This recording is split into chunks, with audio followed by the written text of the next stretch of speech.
Will the Sangha with great virtues, out of compassion, for the sake of this assembly and all living beings, please turn the wonderful Dharma wheel to teach us how to leave suffering, attain bliss and birth and death, and quickly realize non-birth.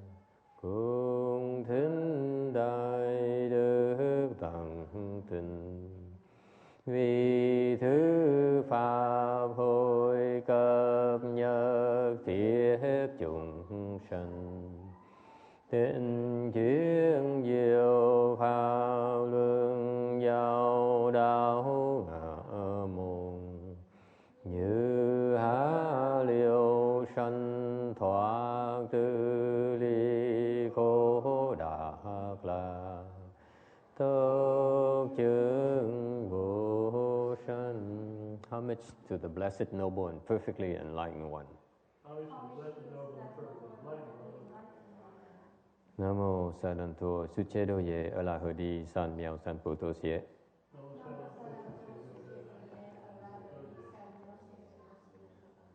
Nam mô Tát Đắc Tha Tô Già Đà Gia A La Ha Đế Tam Miệu Tam Bồ Đà Tọa.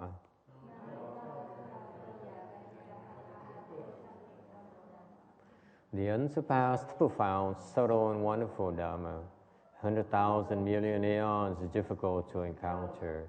Now that I've come to receive and maintain it within my sight and hearing, I vow to fathom the thus come one's true and actual meaning. Wu shang sheng she wei miao fa bai jie wan jie nan zao yu wo jin jie wen de shou chi yuan jie ru lai zhe shi yi. O Buddhas and Bodhisattvas, Venerable Shenhua, Venerable Sanghas, and all good no advisors and Dharma friends, Amito Phật. Chư Phổ菩萨, Liu Sư Phụ Sang Rần,各位比丘，各位沙弥，各位沙弥尼，各位善知识，各位đạo友, Amito Phật. Chư Phật Bồ Tát, kính thưa Hòa Thượng Thiên Hóa, kính thưa quý thầy cô, quý vị thiện tri thức và đạo hữu, A Di Đà Phật.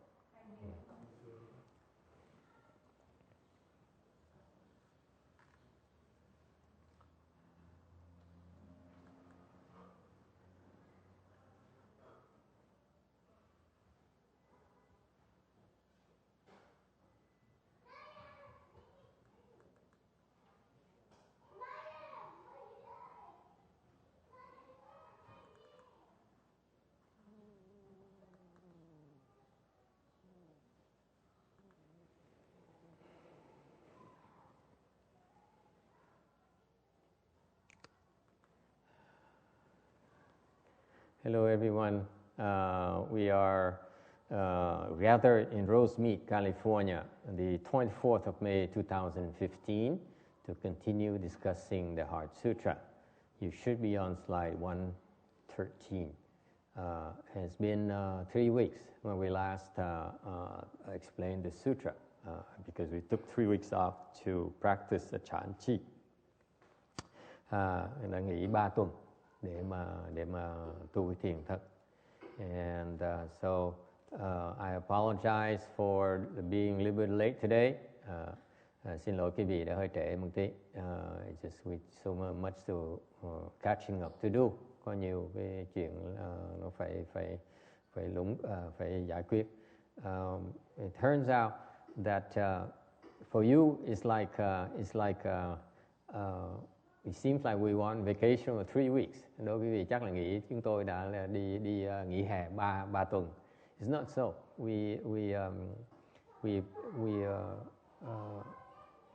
This is a very important time for us to practice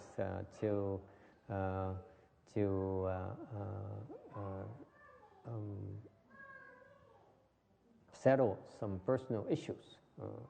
Mấy khóa tu nó quan trọng đối với chúng tôi, mà tại vì nó cái cơ hội để mà giải quyết những cái vấn đề cá nhân. It turns out myself, I had so many issues. The temple has so many issues to resolve. 3 tuần rồi có nhiều vấn đề phải giải quyết dễ sợ. You will not imagine the kind of headaches we had to undergo. Many of us had to undergo. Nhiều người trong chùa này có nhiều cái vấn đề nó phức tạp dễ sợ. And it's the nature of the practice. Càng tu mà càng khá thì cái sự thử thách nó càng lớn lao. The more advanced you become, the bigger the challenge, the bigger the issues you need to resolve. And so I went through these issues myself. Thầy qua những cái thử thách này rồi. And I resolved them for myself only. Thầy chỉ giải quyết cho mình thôi. Now I have students and they're pupils who are going through these have to take these tests. Bây giờ đệ tử thầy phải qua những cái thử thách này. And I'm learning to myself personally because each person is different. Mỗi người cái thử thách nó đổi tí xíu. Okay, even though I understand the nature of these challenges. Mặc dù hiểu cái bản tính của cái thử thách này, it's still a lot of hard work. Nó vẫn là không phải là dễ giải quyết. Okay, and that's why in Mahayana, bởi vậy nó rất là thấm thía trong đại thừa chúng ta đó. In Mahayana, if you really want to practice to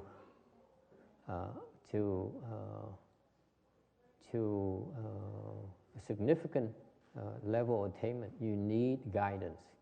Thành tại thừa Phật giáo chúng ta rất rõ ràng, quý vị tu hành mà muốn tiến bộ tới một trình độ nào khá cao đó, thì phải cần thiện tri thức giải quyết cho quý vị. Không thôi quý vị mà khó mà thoát cái lưới ma lắm.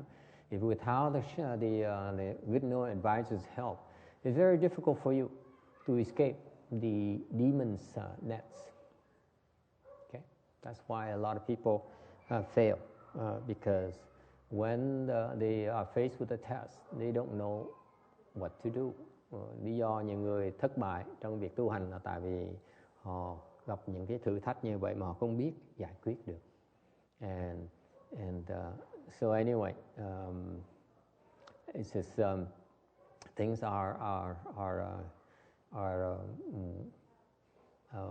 are getting challenging in so many fronts. Cái thử thách là nó có nhiều người thì cái thử thách nó càng khác nhau, nó càng nhiều cái sự phức tạp khác nhau. Anyway, any questions? Ai thắc mắc gì không? Okay.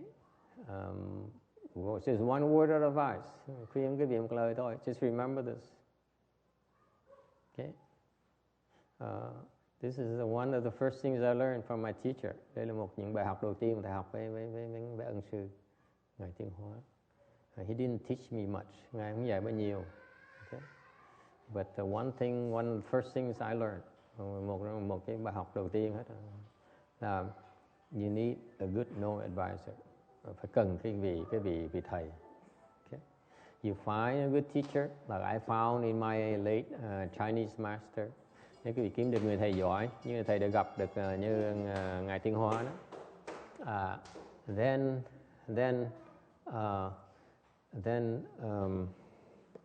if you put your faith in your good knowing advisor, everything will be fine. Quý vị tìm được một người thiện tri thức mà đặt cái lòng tin cho Ngài đó, thì như thầy đã đặt cái lòng tin với Ngài Tiên Hóa đó. Then thì mọi chuyện nó sẽ được giải quyết hết. Okay. All right. So cultivation is about finding the right good knowing advisor. Quý vị muốn tu đó, phải kiếm cái vị thiện tri thức cho đúng mà tu. Okay. It's a very difficult thing to do. Nó rất là khó. Because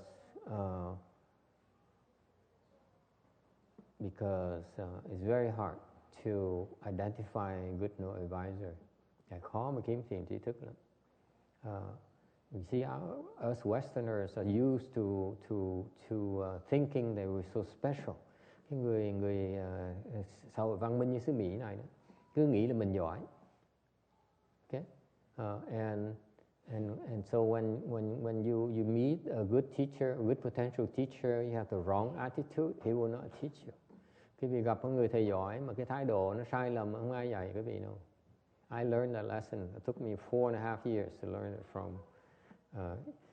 Because I used to be so arrogant. Lúc trước thầy ở Vàng Bạc Thành, thầy hơi ngạo một tí. To be honest with you, it's embarrassing to admit this. Thầy phải nói những cái chuyện này, kể lại cái kinh nghiệm đau thương của mình. When I joined my masters, my Chinese Masters Association, tới xuất gia với Ngài Tuyên Hóa đó, I thought I was pretty special. I was pretty good. I had a career, có một cái có công ăn việc làm, had education, có học, có giáo dục, and I looked around all the monks and nuns. I felt that I was ranked pretty high up there. Mình nhìn cái giáo dục của mình, cái căn cơ, mình nghĩ là mình gọi là hạng ưu tú. And little did I know I was ranked so low. They looked down and they didn't think much of me. Mà đâu có biết hồi đó là họ khinh thường mình dễ sợ lắm. Why is that? Too arrogant. Tại ngạo quá. So they didn't teach me at all. Không có dạy. I can count only 3, maybe 2 or 3 monks who taught me. Thầy đếm được một hệ thống có được có 2-3 người dạy thầy. They taught me because they wanted to use me, not because they really wanted to teach me. Dạy thầy tại vì muốn bắt thầy làm việc cho họ, chứ không phải là vì họ thích dạy mình.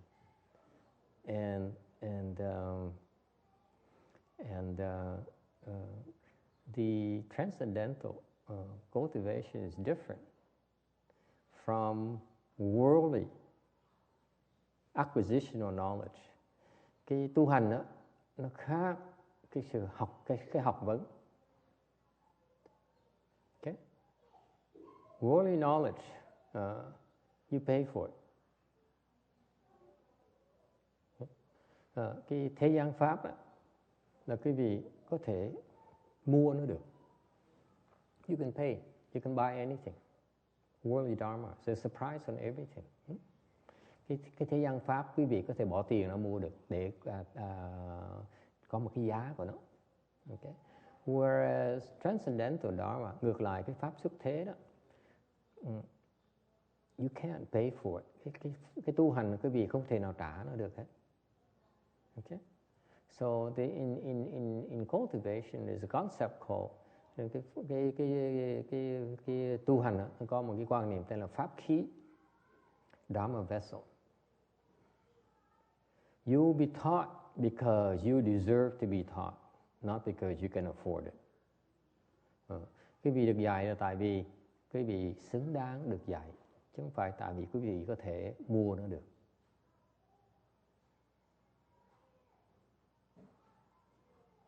Okay, so you are transmitted a dharma because you're worthy to receive transmission. Tại vì chẳng quý vị được truyền một cái pháp đó, tại quý vị ông thầy nghĩ là quý vị có cái khả năng, có cái căn cơ để mà nhận được cái pháp đó. Okay. All right. Any questions? All right. 113. Before the context is this here, does that sister remember? Is the Heart Sutra says form itself is the emptiness. Emptiness itself is form. Đang nói về phần sắc, tức thì không, không tức thì sắc. Okay.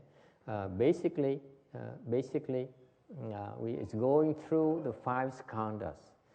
This Heart Sutra here describes the process of the wonderful Buddhist Dharma called the 5 skandhas. Cái kinh tâm kinh này đó, nhiều người đọc mà không ai hiểu cái ý nghĩa thâm sâu của nó. Many people recited, many Buddhist disciples recited daily, and they fail to understand it, mà họ không hiểu được cái ý của nó. What is in this very short sutra is some very profound secret meanings. Trong cái tông kinh này mặc dù nó ngắn nhưng đều nó có nhiều cái hàm chứa rất nhiều cái giáo lý rất là thâm sâu. Nhất là đang bàn về cái pháp ngũ uẩn. In particular, it brings out the dharma of the five skandhas. Okay? The only way for us to attain liberation is to eliminate these five skandhas, work at these five skandhas. Cách duy nhất mà quý vị đắc được cái giải thoát là bằng cách giải quyết những cái ngũ uẩn này. The reason that the externalists, 谢谢你。OK 好，谢谢。你多好。小心，小心，小心。OK 好好。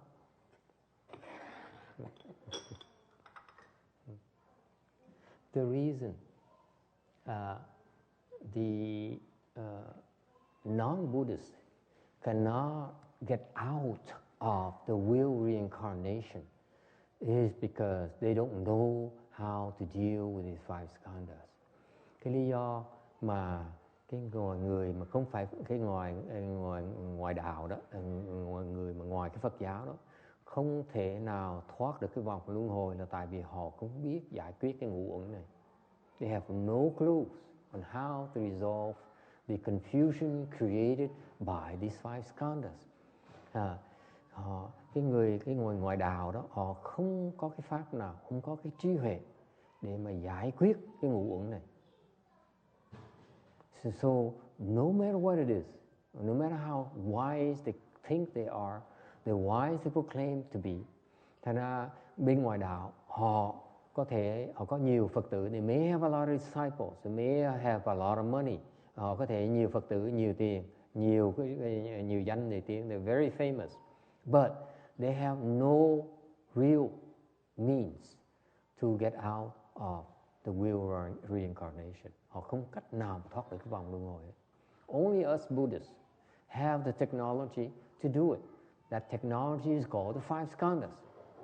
Phật giáo chúng ta có một cái phương pháp để mà thoát được cái vòng luân hồi này. Cái phương pháp đó gọi là cái pháp ngũ uẩn. And this is what this Heart Sutra is talking about. Cái pháp ngũ uẩn là cái pháp mà cái tâm kinh này đang nói đó. Okay? And basically, the five skandhas, for those who are new here, and many of you are new here today, some from very far away, nhiều người tới đây mới từ xa tới ngày hôm nay. The five skandhas, to remind you again, xin nhắc lại quý vị, ngũ uẩn là cái gì? There's form skandha, có gọi là ngũ uẩn là có sắc uẩn, the feeling skandha, the thought skandha, the activity skandha, and the consciousness skandha. Skandha is meaning it's a pile. You know,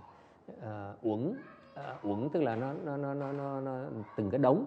Okay, so it piles on top of each other. Nó chồng chất lên nhau over many lifetimes. Nó chồng chất với nhau trong kiếp này cũng như từng kiếp trước luôn nè. So the nature of the confusion we have because of the five skandha is so intricate. It's very difficult to see. Thành cái ngũ uẩn nó chồng chất từ đời kiếp rồi. Thành rất khó mà thấy, rất khó mà giải quyết. So basically, each one of us, this ego of ours, cái bản ngã chúng ta nó has five components. Cái bản ngã chúng ta có năm cái thành phần: sắc, thọ, hành, tưởng và thức. So the five components of the ego are the form, meaning the body. Sắc là cái thân. So far so good.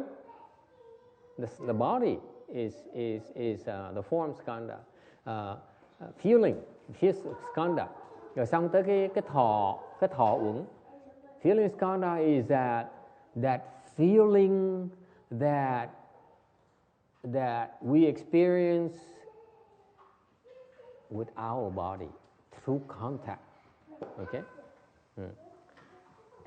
Cái cảm thọ, cái xúc thọ là khi mà quý vị đùng một cái mình tiếp xúc một cái việc gì đó, một cái cảnh giới nào đó, thì nó tạo một cái cảm xúc trong người chúng ta. So far so good. So it's also pervasive. See, think about it. This is why it's so difficult to deal with it. First of all, we assume that our body is the form skandha is us. Nhắc quý vị cho nghe biết là cái bản ngã chúng ta nó rất khó hiểu, khó mà giải quyết. Là tại sao? Tại cái thân này chúng ta nghĩ là của chúng ta. Okay? We pamper it, we revere it, we worship it. Okay? Because we're so attached to this form body, thinking is us. Mình cái nghĩ thân mình là cái thân này là chúng ta. Okay? That's an illusion. Okay? The feeling that we experience is also another illusion. Okay? On top of this form skandha. Được cái cảm xúc đó, là một cái cảm giác đó, là một cái lớp khác nữa của cái sự vô minh vì cái sự hiện diện của cái thân này. And once you have feelings, then you give rise to thoughts. Một khi quý vị có cảm giác thì quý vị bắt đầu suy nghĩ.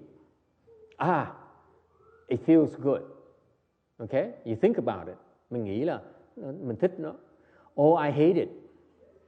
Mình không thích nó. I need to avoid it. I don't want it to happen to me again. Mình không muốn nó cảm giác nó như vậy trong tương lai nữa. So you keep on thinking about these things. So that's the third component. Thành ra cái phần thứ ba là cái suy nghĩ. Okay? Number 4, thứ tư, the fourth skandha is activity skandha. Cái thứ tư là cái hành. Okay? That is these undercurrent, these thoughts. Okay? Hành là những cái tư tưởng nào vi tế hơn là cái tư tưởng thường của quý vị. When you think about, okay, when you reason, your reasoning is a thought. Cái cách suy luận của quý vị là một cái tưởng. Okay? But a much more refined form of mental activity is the fourth skandha. Rồi cái hành là cái uẩn thứ tư mà rất là vi tế hơn. And finally, even more refined is a consciousness. Và cuối cùng cái uẩn thứ năm là cái thức của quý vị nó còn vi tế hơn nữa. So far so good. Any questions? Ai thắc mắc gì không?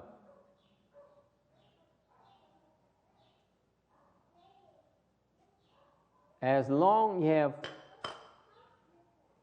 any of these five present, nếu như quý vị còn bất cứ một trong 5 cái uẩn này nó còn tồn tại, thì quý vị vẫn còn cái gọi là cái bản ngã. You still have something called ego.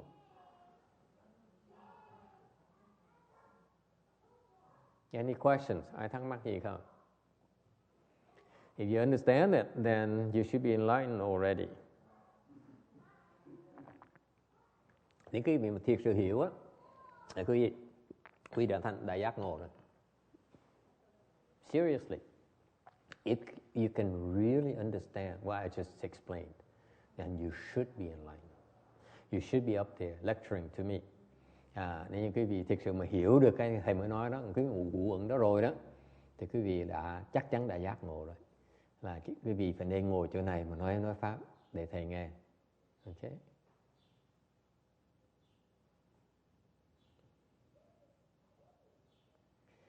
And the Buddha explained these five skandhas. Đức Phật dạy 5 cái uẩn này to document to you how difficult it is, how complicated your ego is, the structure of your ego.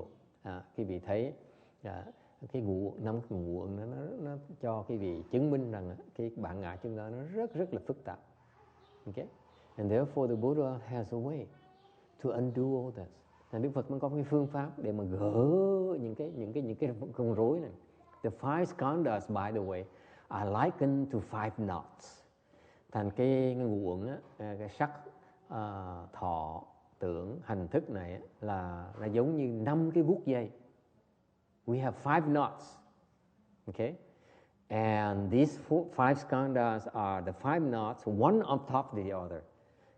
Một cái uẩn là một cái guốc đầu tiên, uẩn thứ nhì, guốc thứ nhì nó cột lên trên đó, nó cột vào. Thành ra, therefore it's very hard to undo all 5. Therefore there must be a methodology to undo the 5 skandhas. Phải có cái phương pháp để mà gỡ cái uẩn này. It turns out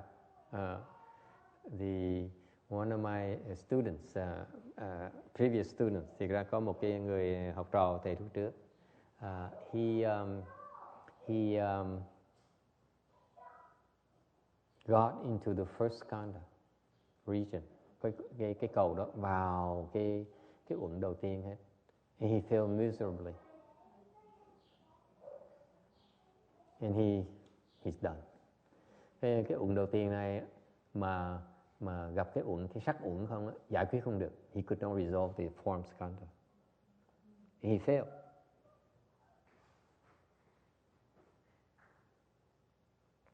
Couldn't be saved. Cứu không được. And you make it through the first form skandha, cái gì mà phá được cái sắc uẩn rồi, then you move on to feeling skandha. Vì tới cái thọ uẩn. It's even more difficult. Cái thọ uẩn nó còn khó hơn nữa. Okay. And I have some students who went through these form skandhas and they made it through. Nhiều bài đệ tử thầy nó đi ngang những cái hành uẩn này và nó thoát được.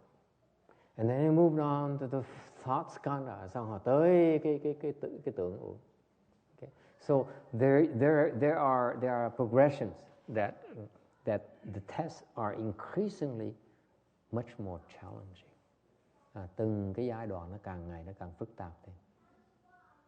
Yes. Master, they stay in that pattern for starting with form, then feeling, and so on. That's correct. Nó có cái tầng lớp, bắt đầu là sắc, xong tới thọ, xong tới hành, xong tới thức, xong tưởng mới hành mới thức. Okay? Any questions? Yes. Which stage you are after you reach the first skandha? How does it match with the dhyana and ahimsa?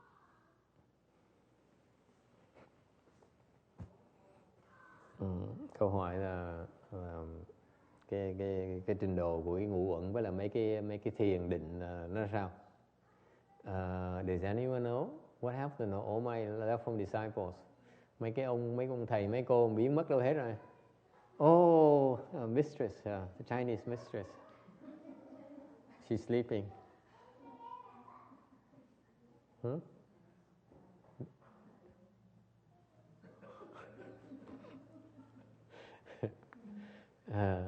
It's not written anywhere. It's really not documented in any sutras, in any books. Quý vị biết không? Những cái này nó đâu có trong sách nào nói đâu. Không có kinh nào nói hết. It's not written anywhere. So I hesitate to tell you, because if the Buddhists want to tell you, why should I tell you? Nên là thầy không dám nói nhiều, tại nếu mà Đức Phật không dạy cái gì, tại sao thầy dám dạy làm cái gì? If the Buddha didn't say anything, it's for a reason. Đức Phật không nói tại vì có cái lý do. In fact, I can give you a general answer. Thầy nói cho quý vị biết cái đại khái, trả lời đại khái. Just give you a general answer. Okay? You need to practice like the Buddhists, like the non-Buddhists have to practice, progress through 8 samadhis. Muốn tu, bất cứ Phật giáo là không hay là ngoại đạo đều phải đi qua cái 8 cái định đầu tiên. Okay? You all have to progress through the 8 samadhis. And after 8 samadhis, that's where the non-Buddhists get stuck. Sau khi tới cái bát định rồi thì ngoại đạo nó bị kẹt. Okay? For example, I keep on making fun of it in a good natured way. Thầy nói hoài một cách vui chơi thôi. You know, I keep telling my students, you want to meet an 8-level samadhi person. Thầy nói là ai muốn gặp một cái vị bát định đó, all you have to do is go to a Hindu temple in India. Chỉ tới qua Ấn Độ, viếng thăm một cái chùa Ấn Độ giáo. You find them sitting with the head, you know, with the hair, make a bundle on the head like that. Mấy ông đó là ngồi cuốn tóc lên đầu á, okay, on the walkway. They sit there, and as if they're not even there. Mấy ông nó ngồi đó, mấy cái ngài đó ngồi đó mà giống như không có ngồi đó luôn, ngồi đó mà không biết ông ở đâu nữa. They are 8-level samadhi.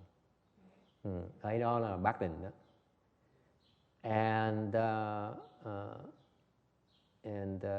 to us, they're lost because they don't know what else to do, because they don't have any way of going beyond that. Thì các ngài đó, các ngài Ấn Độ giáo đó, họ tới cái trình độ đó rồi thì họ rất là cao. Admittedly, it's very high level, by the way. It's a peak of the triple realm. Cái đó là cái đỉnh cao nhất của bên cái tam giới.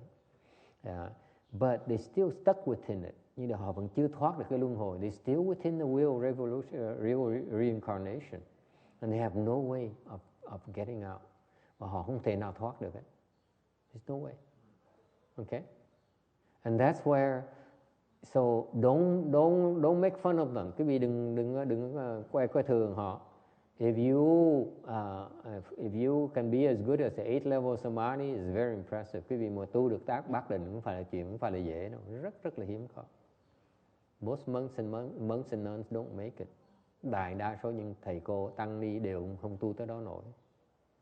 Okay? So don't make fun of them. Đừng có chọc cười họ, đừng có khinh thường người ta. All right, but they get stuck. That's why you get the 8-level samadhi. It's well documented. The books and sutras and their scriptures and our scriptures document those things. Thành cái sách kinh điển ngoại đạo, kinh điển Phật giáo có mô tả những cái cảnh giới đó từ 1 đến 8 định. 1 to 8. Beyond that, okay, is very little, very unclear information about it. Sau đó nó bắt đầu nó mù mờ. Okay. And maybe I figured maybe that because thầy nghĩ về chuyện, I thought about it for a while, and I wonder why is that. It isn't documented. Why it doesn't describe what to do after you reach 8? Cái mình thắc mắc. Okay. Nếu quý vị tu mà tới được tám bát định, tại sao không có cái sách nào vợ nói cho quý vị biết cần làm cái gì? Why not? Can anyone venture guess? Có ai có thể đoán được tại sao? Yes, sir. So the general knowledge, like if you could find it easily, a lot of people would try to immediately do that. They skip all the work and get to that point. Biết thành ra không chịu làm, thành ra đi đường tắt. Any other reasons? If they can figure out a shortcut, why not? Thầy cá nhân thầy rất thích đường tắt. I love shortcuts. I don't know about you. If I can find a way to finance my shortcuts, I would buy for it. I would pay for it. But how can it work if you haven't reached the 8th level samadhi? Oh, you even on 8th, after 8th, there's many serious cultivator texts where they reach 8 and they want to progress. Why don't we tell them what to do? Why aren't the patriarchs, the bodhisattvas, the Buddhas tell them exactly what to do? Tại sao các vị chư tổ, chư Phật Bồ Tát không dạy cho họ rõ ràng phải cần làm cái gì? Why not? Yes, Miguel. Because they didn't plant blessings. Didn't plant blessing, không có trồng phước. Okay, that's one reason. Yes.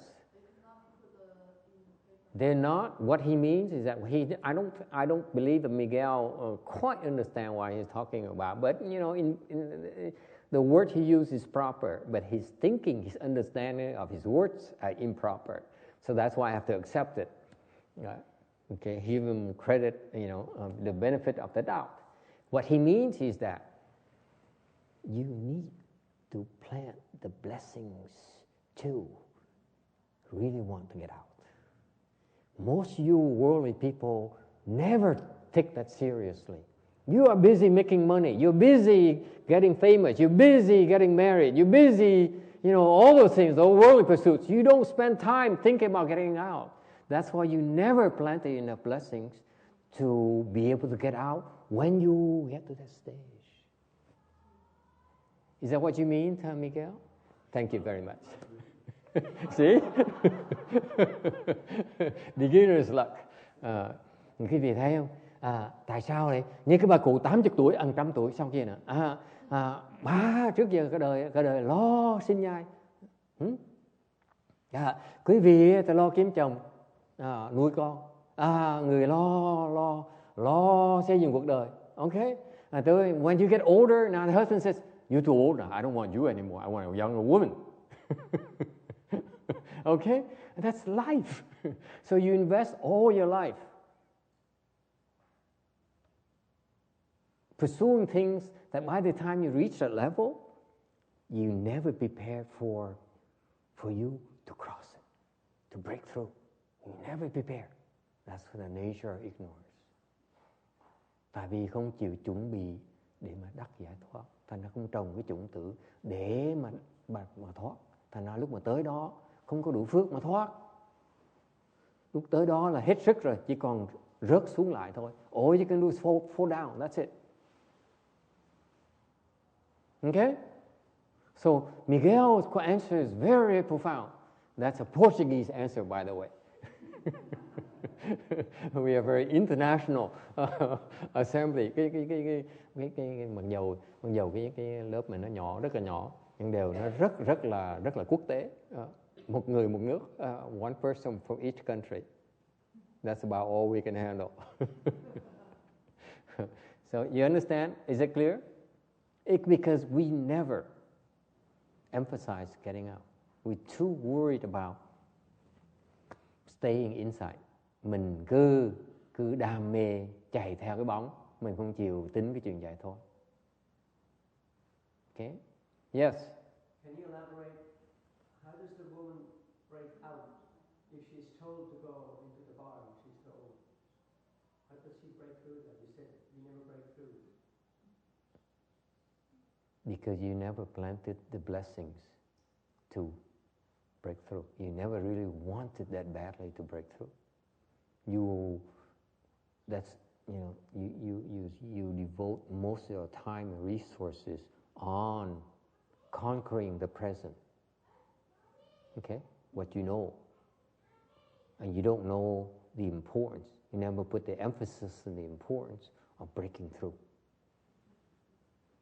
Of this vicious cycle of reincarnation. Tại vì chúng ta ai cũng là chú trọng tới cái cuộc sống ngày hôm nay hiện tại, thành ra không hiểu cái tầm quan trọng của cái giải thoát, phải thoát ra cái vòng luân hồi.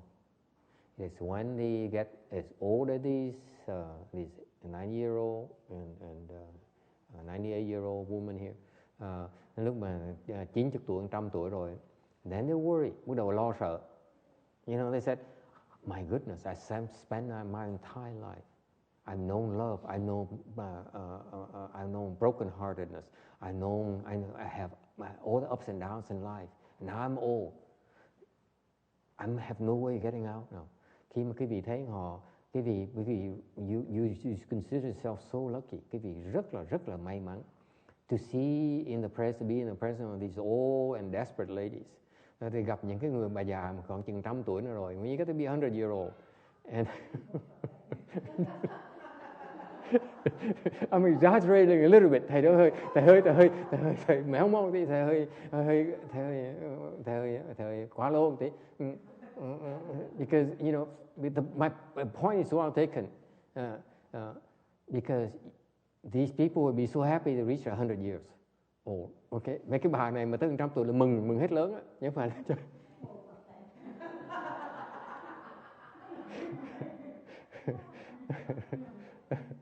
okay, so that's why you see you're young, you're still young and capable. Cái việc còn trẻ, còn có sức.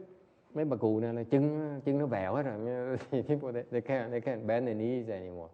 Like me, I drive for an hour and my legs are stiff, and I realize I'm developing arthritis in my legs. Để lái xe 1 tiếng đồng hồ là đứng dậy một cái chân nó tê. Mình không biết, mình không để ý, vì mới để ý, thế ra cái chân nó đang bị arthritis.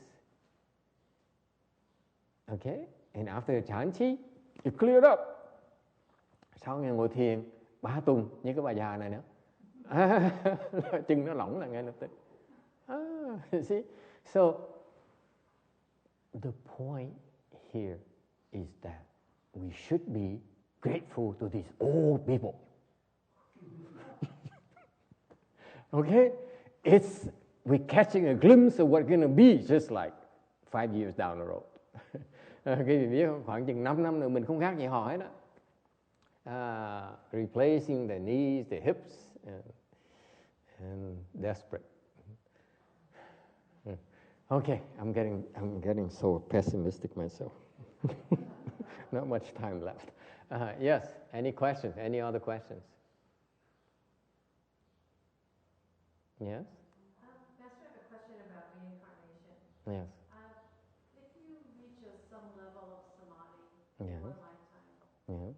do you necessarily carry it over to the next one? Yes. Absolutely.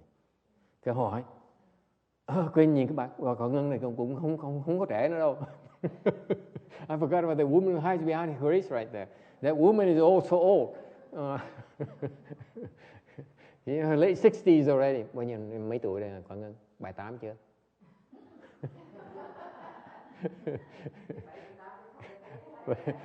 Bài 8 đợi chân tay nó run rồi.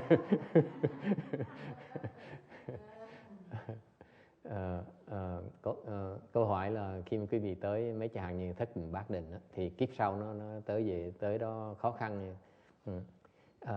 The nature of cultivation is that once you reach a certain level, in the future lifetime, it's very easy for you to reach it again. Very, very easy, just like that. Quý vị biết không? Khi mình bây giờ tu nó cực khổ dễ sợ lắm. Mà kiếp này thấy cực khổ lắm. Kiếp sau dần bây giờ tới được tam thiền. Kiếp sau muốn tới tam thiền, búng tay nó tới ngay lập tức. Nó sướng như vậy. Hay là cái bà cụ 100 tuổi sau khi bây giờ bà lên vô sắc định rồi đó. And see that woman back there, she's now in the formless realm samadhi already. In the future life, she's going to be a goddess.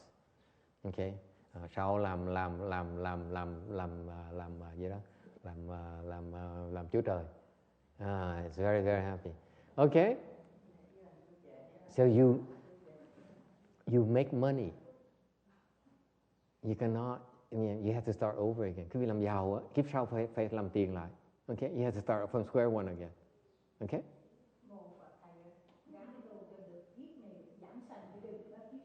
You see, she says she's so desperate that every time she comes to my lecture, cái bà già này, mỗi lần bà tới cái lớp nghe giảng kinh của thầy, bà chỉ mỗi lần giơ tay nói thầy coi những muôn nhân sanh, coi muôn nhân sanh, coi muôn nhân sanh. She raises her arm, I want to go to the Pure Land, I want to go to the Pure Land. Please remember that. It's not for her, it's reminding me.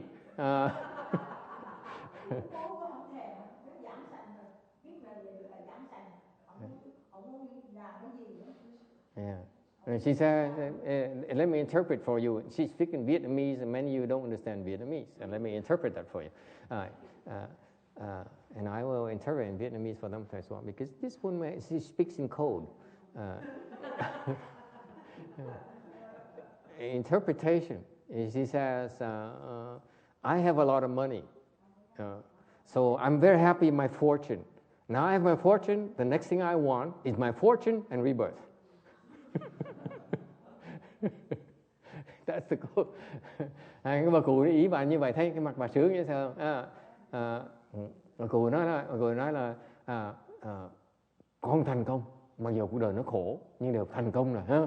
Có vui vẻ, có vàng, có bạc đầy đủ trong cái nệm hết. My mattress has stuff with gold and $100 bills, and very safe. Okay, but what I really want is that in addition to rebirth of the Pure Land. Oh yeah. Why would you want to give it away?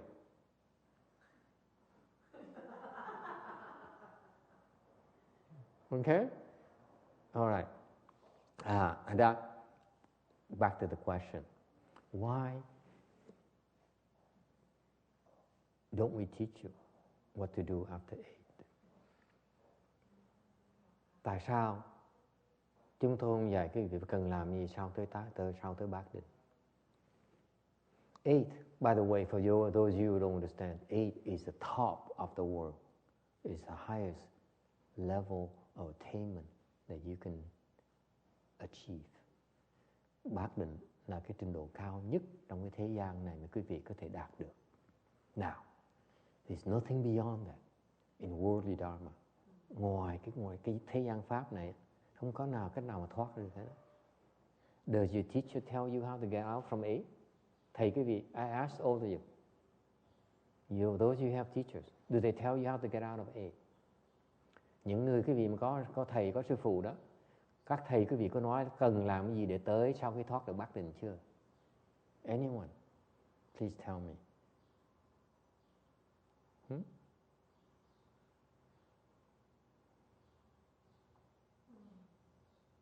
It's not written anywhere. Không có sách nào có hết. No books. Why not? Tại sao như vậy?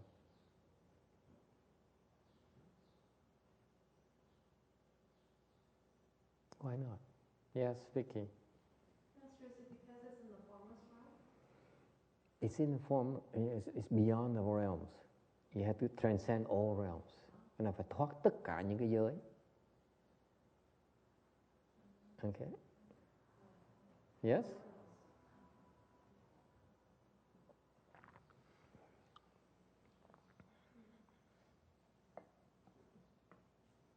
Anyone? Yes. Because it's different for each person? Yes and no. See, these beginners, they're so lucky.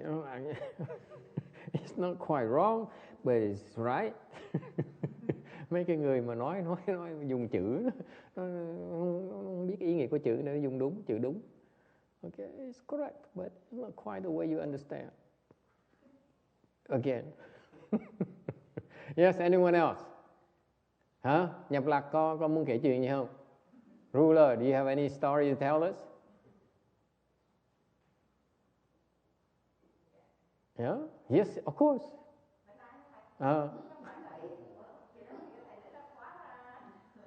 Oh yeah, we need to finish this because we have work to do afterwards. Sao? Yes.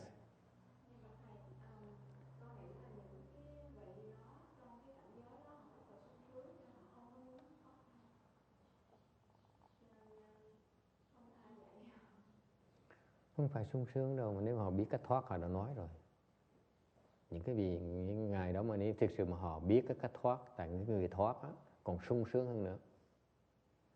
Bottom line is that if you can get out of 8, you feel so much better, far better than 8. Cái hạnh phúc á, cái sung sướng của cái cảnh giới bát định đó, mà khi quý vị thoát nó rồi á, nó sướng hơn nhiều.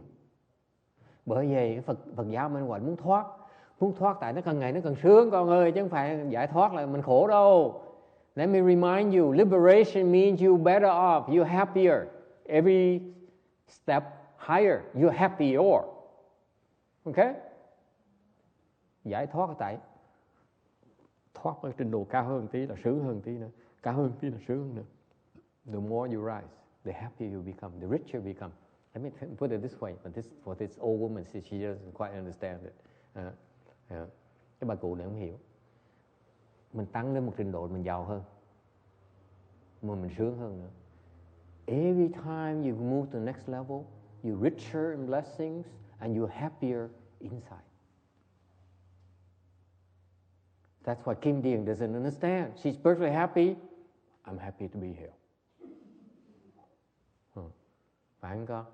Con rất là hạnh phúc. You see, you cannot deny Kim being happy.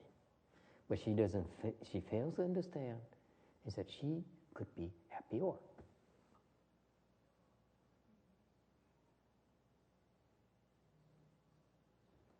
Mình tiến bộ là mình giàu và mình sung sướng hơn. This is why we Buddhists advocate improving. Bởi vì Phật giáo chúng ta đó là khuyến khích quý vị tiến bộ. Tại tiến bộ là sung sướng hơn nhiều. Don't get stuck. It's not worth getting stuck. You're missing out. Any questions? Ai thắc mắc gì không? Yes. Sao có người ta, tôi thấy ở Ấn Độ đó thì có người nó mở mắt mà có người mà nó nhắm mắt, là cái lý do làm sao thầy? She says, well, the Hindus, when they meditate, sometimes they open their eyes, and sometimes they close their eyes. Okay, she wants to know why. I don't know what that has to do with the five skandhas and enlightenment and its escape. But in our lectures, you can ask anything as to your heart's delight, and we try to answer you. Great Master Shinchu will answer Wu Yin. Ngay bây giờ câu hỏi là như vậy thì thầy nói là cái lớp mình, lớp giảng kinh mình, ai muốn hỏi gì cũng được hết đó.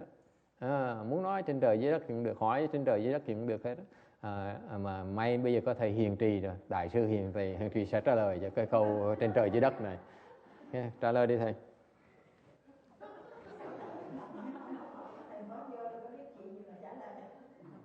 Thì trả lời gì cũng là câu hỏi trên trời dưới đất, mình trả lời, nói chuyện trên trời dưới đất thì nó trả hỏi tôi. He said, well, he just walked in. What does he know? I said, it's n'importe quoi question. We say n'importe quoi. See? Doesn't bother him. Doesn't know even answering. Cái câu này cũng ghê dễ sợ không? Không biết mình cần trả lời cũng nói, cũng mở miệng nói như thường.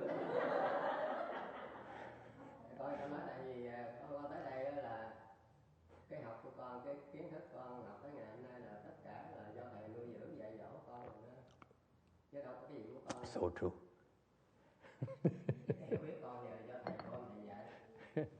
He says, ever since he came to the temple, his knowledge is fed by me. I say, so true. Okay, tại sao lúc mở mắt, lúc nhắm mắt? Okay, so the question is, why is it the Hindus, sometimes they meditate, they open their eyes, and sometimes they close their eyes? Okay. Because they're Indians. What else? Tại họ là người Ấn Độ. Cười. Kệ người ta hỏi nó vô duyên lãng xẹt. Người ta mở mắt, người ta giác ngộ thì mình mừng cho người ta. Người ta nhắm mắt, người ta buồn ngủ thì mình cũng mừng cho người ta. What are you talking about?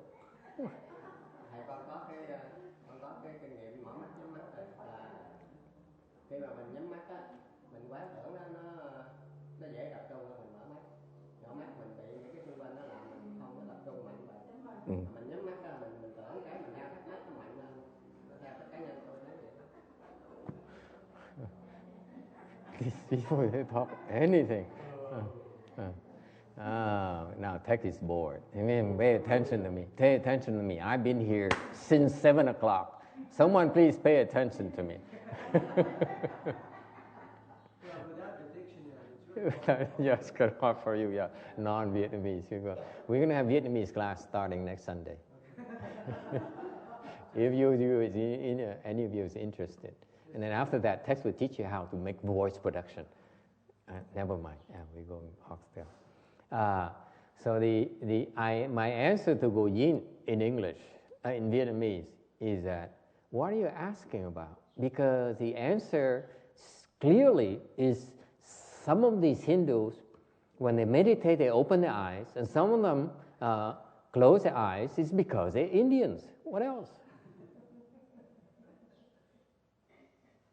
And I said, I would add on top, I said, even if these Indians, when they meditate, they open their eyes and become enlightened, be happy for them. If these Indians prefer to close their eyes and fall asleep, be happy for them as well. You're not impressed. You see no humor in that. N'importe N'importe quoi. quoi. Doesn't matter. Yeah, you ask me a n'importe quoi question. I give you n'importe quoi answer. Okay, where were we? I got lost. Why was there nothing written about it? Why was there nothing written about it? Why is that? Tại sao không có dạy cái gì làm sao làm gì sao bác tịnh? Why not?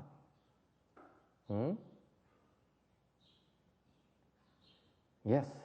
Thầy con nghĩ là cái pháp đó nó quý, nó chỉ có những người nào tìm kiếm nhưng mà được dạy. Only true disciples get to know about that. Những cái người đệ tử dòng nhập mới được học, còn mấy người khác không được học. Nó quý quá đi. Only the true disciples get to know about this dharma. Otherwise, not available. Turns out not all true disciples get to learn it. Anyway, we have to give you the answer because I'm running out of time. Thì sắp hết thời giờ rồi. Okay, anh phải trả lời cho quý vị. There are many reasons, có nhiều lý do về sợ. I just mentioned a few important ones for your sake. Có rất nhiều lý do rất là quan trọng tại sao mà quý vị không có như vậy. Để thầy nói một vài cái thôi. You can name some reasons like we talked about, like they never really asked for it. Dạng như là họ đam mê, họ không hiểu cái tầm quan trọng của sự giải thoát, họ không hiểu cái giải thoát là sướng. They don't realize liberation. Contrary to the word, it sounds like you're losing something, actually you're gaining tremendously. Big gains. Cái chữ mà giải thoát đó, thường người thế gian ta hiểu lầm cái đó là giống như cái sự thiệt thòi, cái sự tổn hại. Thì ra cái giải thoát đó là một cái lợi ích rất là lớn lao. Tremendous gains through liberation. This woman wants to go to the Pure Land. That's one form of liberation. Cái bà cụ này đó, bà muốn được vãng sanh, đó là một cái dạng của giải thoát mà lớn lao không thể tưởng được. You go to the Pure Land, you have tremendous gains. Okay?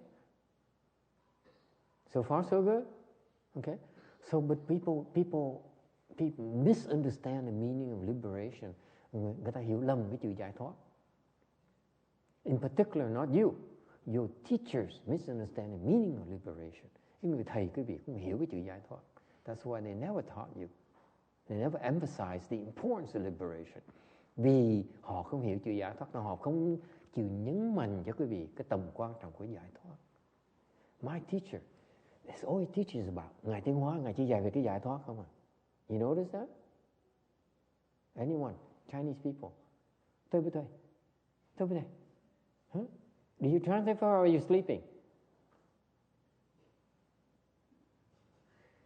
Hello?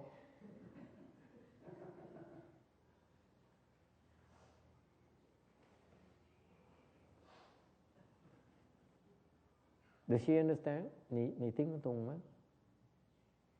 仙花上人他所教的都是要你一定要得解脱。为什么？得解脱的时，你会得到很大的利益，最大的利益。是为什么？懂了吗？ Okay? And that's why my master, he stresses liberation. Cái Ngài Tiến Hóa, Ngài chỉ dạy về cái giải thoát thôi. You know that? You notice your teachers, sir, your Japanese teachers. You're Japanese, right? Oh. You're Korean. Your Korean teachers. They don't teach about liberation, do they? They teach about happiness. They talk about gains. They talk about fame. They talk about, the small gains. Liberation is the bigger gains, biggest of them all.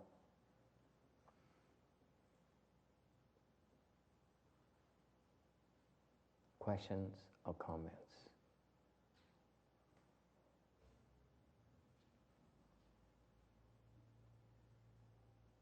Okay. So anyway, there is, but let me just explain to you one of the few reasons, and I need to explain to you because it's for not only your sake, but the people in the future's sake, the future listeners' sake. Thầy giảng cái lý do này tại vì câu hỏi rất là hay. It's a very good question, a very smart question, and I need to explain it to you for your sake and for the future. Về cái giảng cho quý vị, cho trong người tương lai.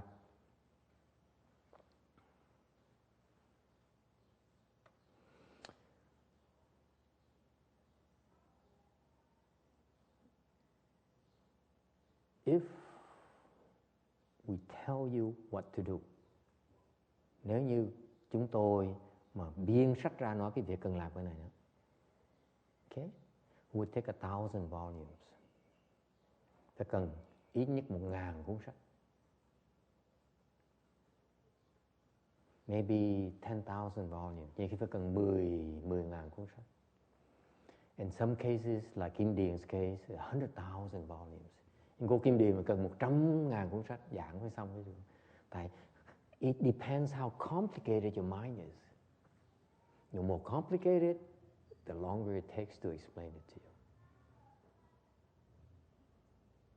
Okay? That's the first reason. Đó là lý do thứ nhất. Nó phức tạp quá đây. Muốn mô tả một cách tường tận, nó tốn nhiều thời giờ quá. It takes too long to cover all the bases. It just takes too long. Okay? So far so good? Nó phức tạp quá, không thể nào mà diễn tả hết, nó tường tận cho quý vị nghe được hết.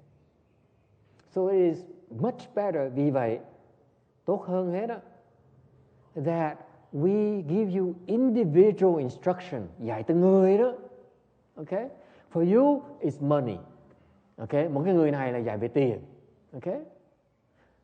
For you, it's knowledge. Người này thích về cái cái tri thức. Okay?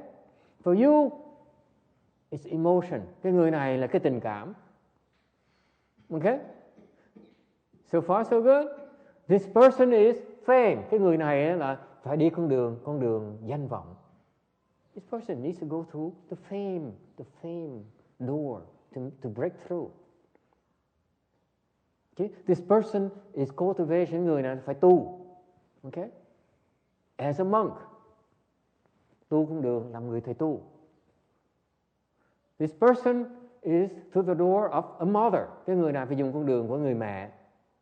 You get my drift? See how complicated it is? It has so many variations. Nó có biến chuyển nó nhiều quá đây. Không thể nào mô tả hết tất cả được hết.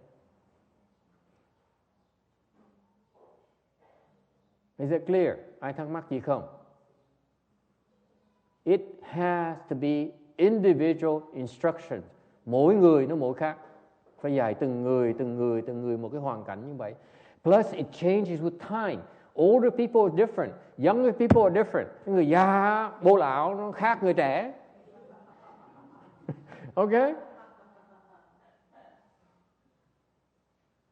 Women different from gentlemen.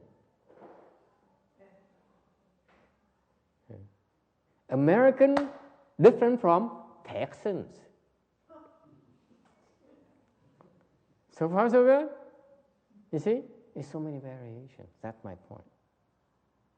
Nó có nhiều cái biến hóa, khó mà giảng hết tất cả. So the first thing is the first reason is too many variations. It just takes too long to cover all bases. Thành thứ nhất là nó phức tạp quá, mô tả hết không được. Number two, thứ nhì nữa, much more difficult that you cannot imagine, cái việc không thể tưởng tượng được. It changes form constantly. Nó đổi dạng hoài. Nó đổi dạng hoài à. Con có biết không?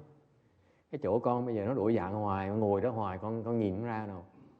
So for example, his stage right now, it has so many variations that he cannot recognize them. Ông thầy này nhìn không ra được những cái dạng đó. And you can spend, many lifetimes sitting there and not be able to figure it out. Bao nhiêu kiếp mà nhìn cũng không ra hết nổi đâu. Nó đổi hoài à. It changes all the time.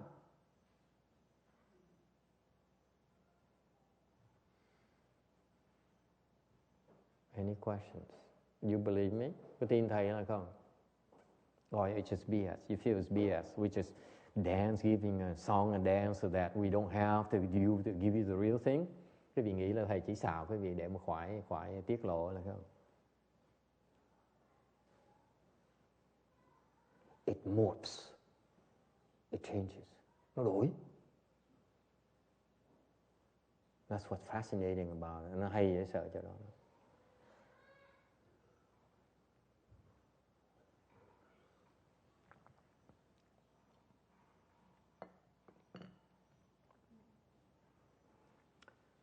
But there is a way to overcome it. Để vẫn có cái cách để mà vượt qua nó được. Okay? What is that way? Would you like to know? Không biết cách nào không? Would you be interested? Yes. Ông thầy già lập tức là ông thầy già nói, con muốn biết. I want to know, he says. I can't tell you. Why not?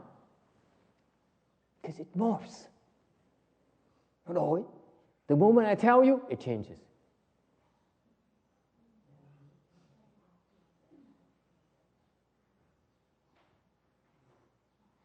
So you can tell one who's stuck and one who's not stuck. Thành thấy cái người mà bị kẹt á, nó ở đó, cái người chưa kẹt, nó thoát được, nó ở chỗ khác.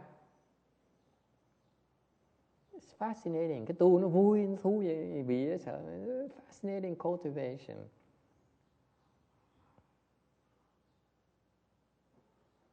Much more rewarding than 10,000 adoring fans, my friend. Huh? Okay? Is there an easy way? Yes, there is. If you go down the middle way, Yes. as you explained something, Yes. you should cover most of it in most ages. Yes. And then you can make two exceptions. You go above it and shine on it from the right, then you go above it and shine on it from the left. And then you cover 95%. Very good. I mean, or you can just tell somebody, go up and walk up to San Mongiorgione. Mm-hmm. You don't have to tell them, get up in the morning, tie your shoes, brush your teeth, get gasoline for the car or whatever. You just say, go up to San Mongiorgione. That's 11,000 foot mountain up there. Yeah. And that's sort of, as an example, you sort of set the task high enough or far enough. It's even simpler than that. Okay?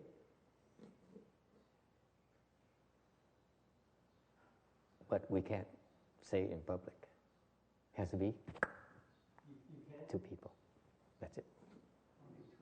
Only two people know. Only between two. It's only two people. Not the third person is not supposed to listen to it. Because the third person doesn't apply to the third person. You understand? Sometimes. It's misleading to the third person. If the third person hears about it, says, I want to tell you what to do to escape, right? To attain liberation. He's going to listen and he says, wow, I can do the same. He won't be able to do it. Then he's going to turn around and say, you misled me. You tricked me. You cheated me. And I've been coming to your temple all these years. I've been so nice to you. And you betray me. You're unfair to me.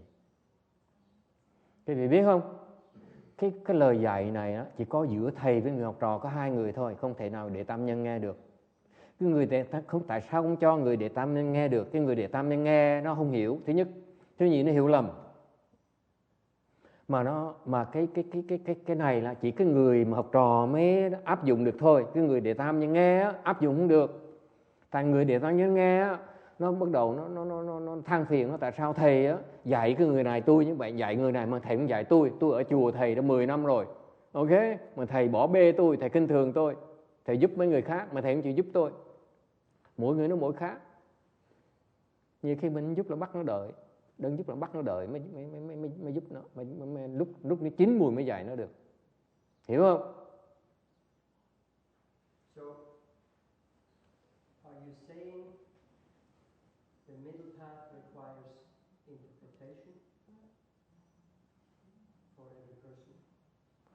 the middle the liberation, the escape is, that's how you attain it. It's instantaneous.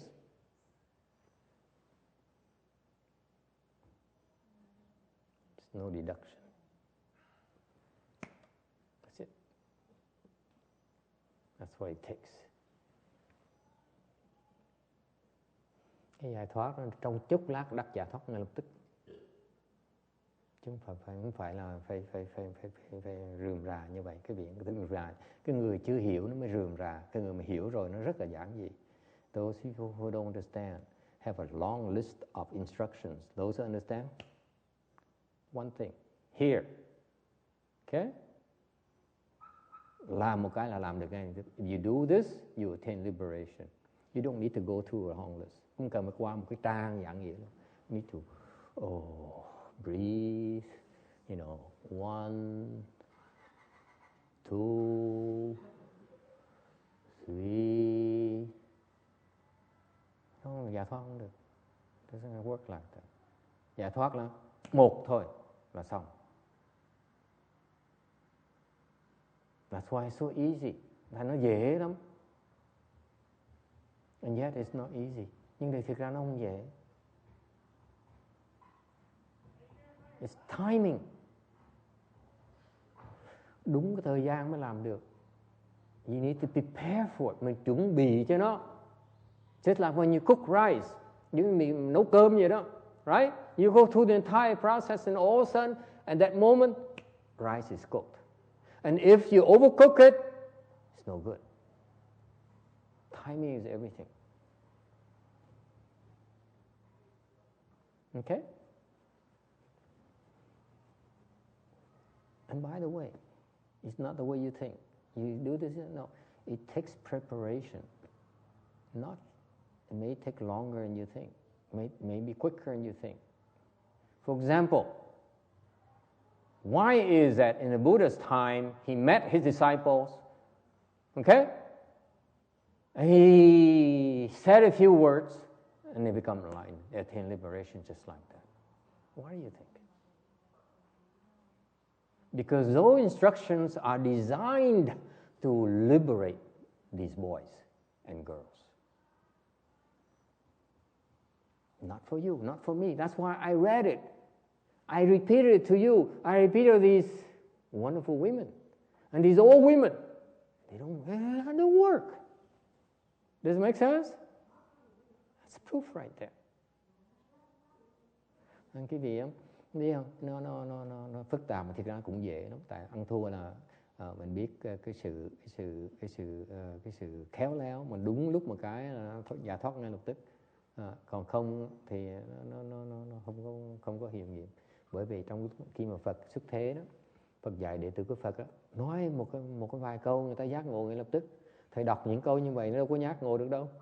Cái thầy nhắc lại những câu như vậy quý vị đâu có giác ngộ được đâu. Tại mỗi người nó mỗi khác. See? That instruction the Buddha gave to his 5 disciples is for a class of disciples only, not for everyone. Các vị 5 cái ngũ đệ tử đầu tiên Đức Phật đó, cái lời dạy Đức Phật đó chỉ nhằm 5 người đó thôi, đắc ngay lập tức. Cái loại người như vậy mới đắc được ngay lập tức. Giảng thầy triệu kiếp mà chưa chắc là đắc nổi. Okay, you explain to me, it's going to take at least a million more lifetimes. Questions? Does it answer your question? Mom? Yeah. Aren't you the short one who asks questions? Yeah. There you go. Are you satisfied or you still want more? Okay meaning what?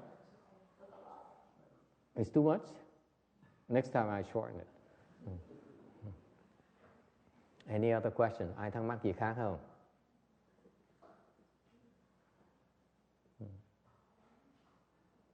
So that's how the answer I came up with. It is because if it would have been possible, it would have been done already. Sự thật là nó vắn tắt cho trả lời quý vị. Nếu mà đã làm được, đã làm rồi. The Buddhas and Bodhisattvas, they're not stingy like us. Phật Bồ Tát không có keo kiết như mình đâu. Like me, okay? If they're helpful to you, they would give it to you. Họ đã giúp quý vị được, họ cho ngay lập tức, họ không có thắc mắc gì đâu. Okay? All right. Where are we?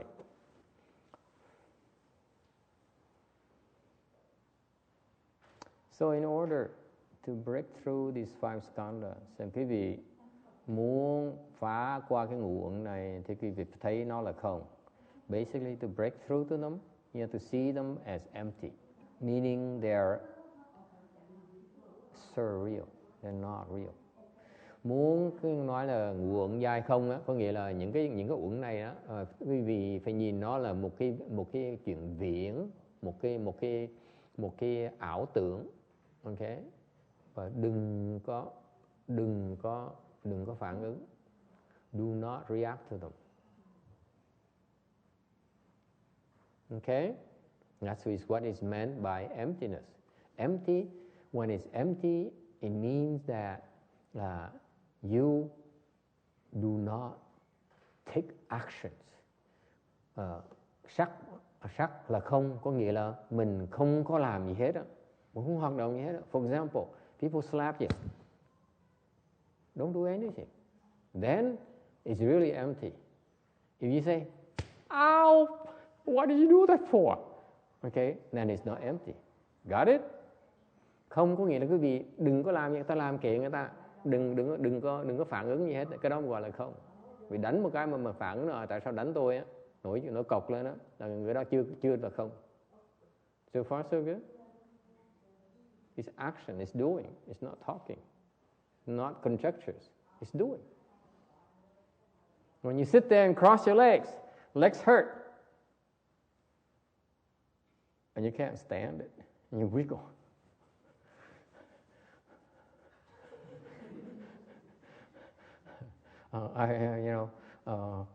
I watch people do the last 3 weeks. They quan sát với một số người, cái 3 thiền thất vừa rồi. When the legs hurt, you can tell.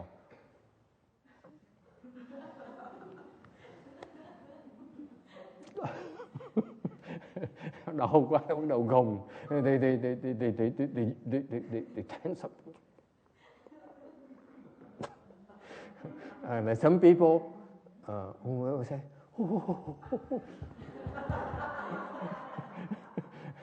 I mean, it's so entertaining sitting up here. People don't realize I can see them all.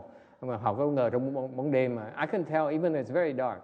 Okay, if you have such a rich reaction to the pain, mấy người đau chân tới cười dễ sợ lắm. The only person that really weird, có một cái người mà duy nhất mà rất kỳ cục.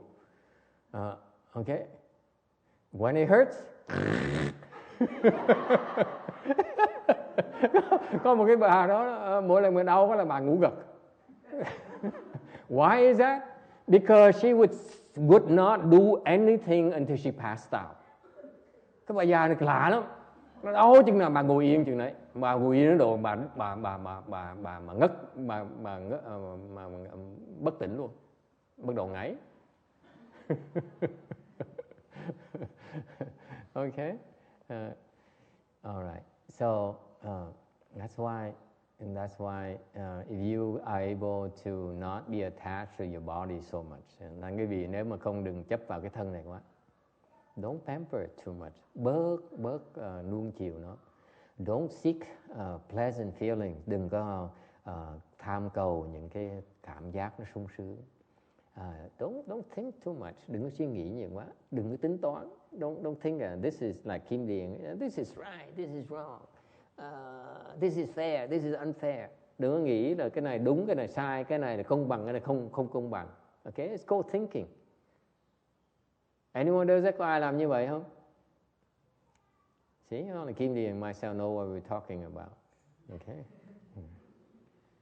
Always thinking, suy nghĩ nhiều quá đây. Okay, phân biệt.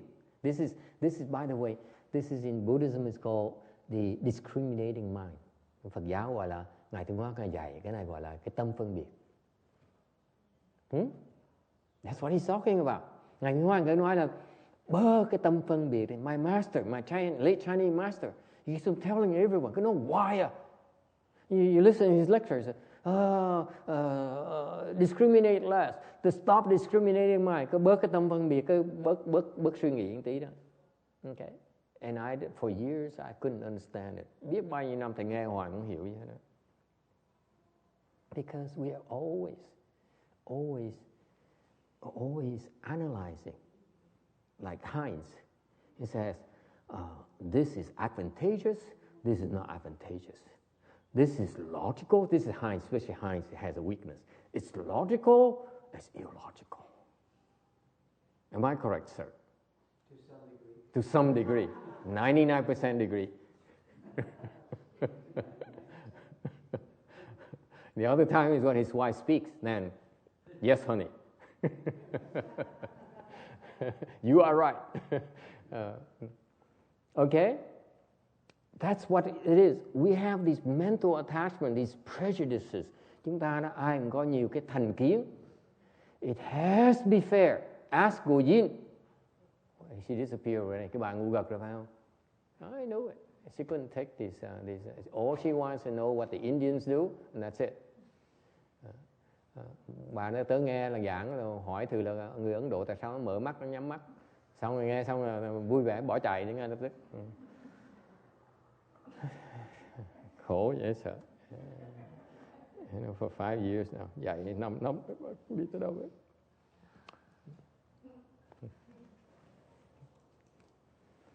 Makes a grown man cry. Yes. Any other question? Ai thắc mắc gì không? Yes. Now she has a story. Cái cô nhập là có.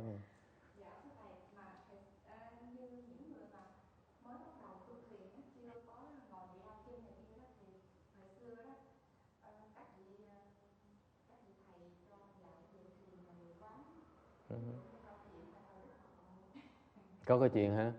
She has a story, especially for those people who get started in meditation and cannot stand the leg pains. Yes. There's a story behind that they was taught to help them cope with it. Yes.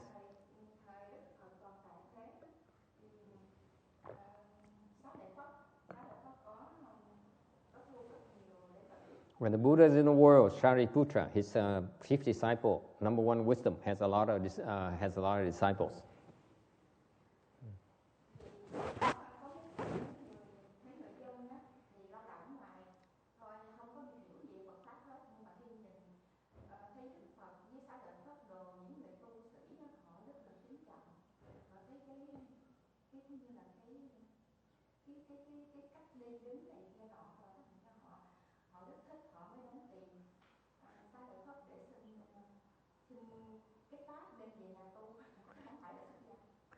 So a lot of externalists observe Shariputra, very impressed with his awesome comportment. So they would come to seek instructions from him so that they can go home and practice instead of being monks.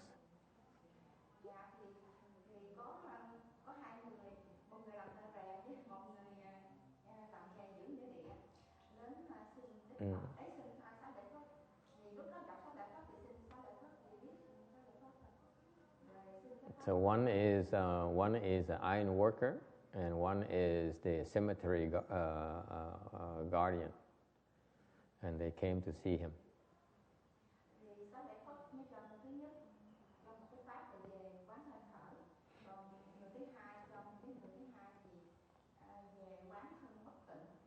And so Shariputra taught the iron worker to contemplate the body is impure, and he taught the cemetery worker to contemplate the breathing, count its breath.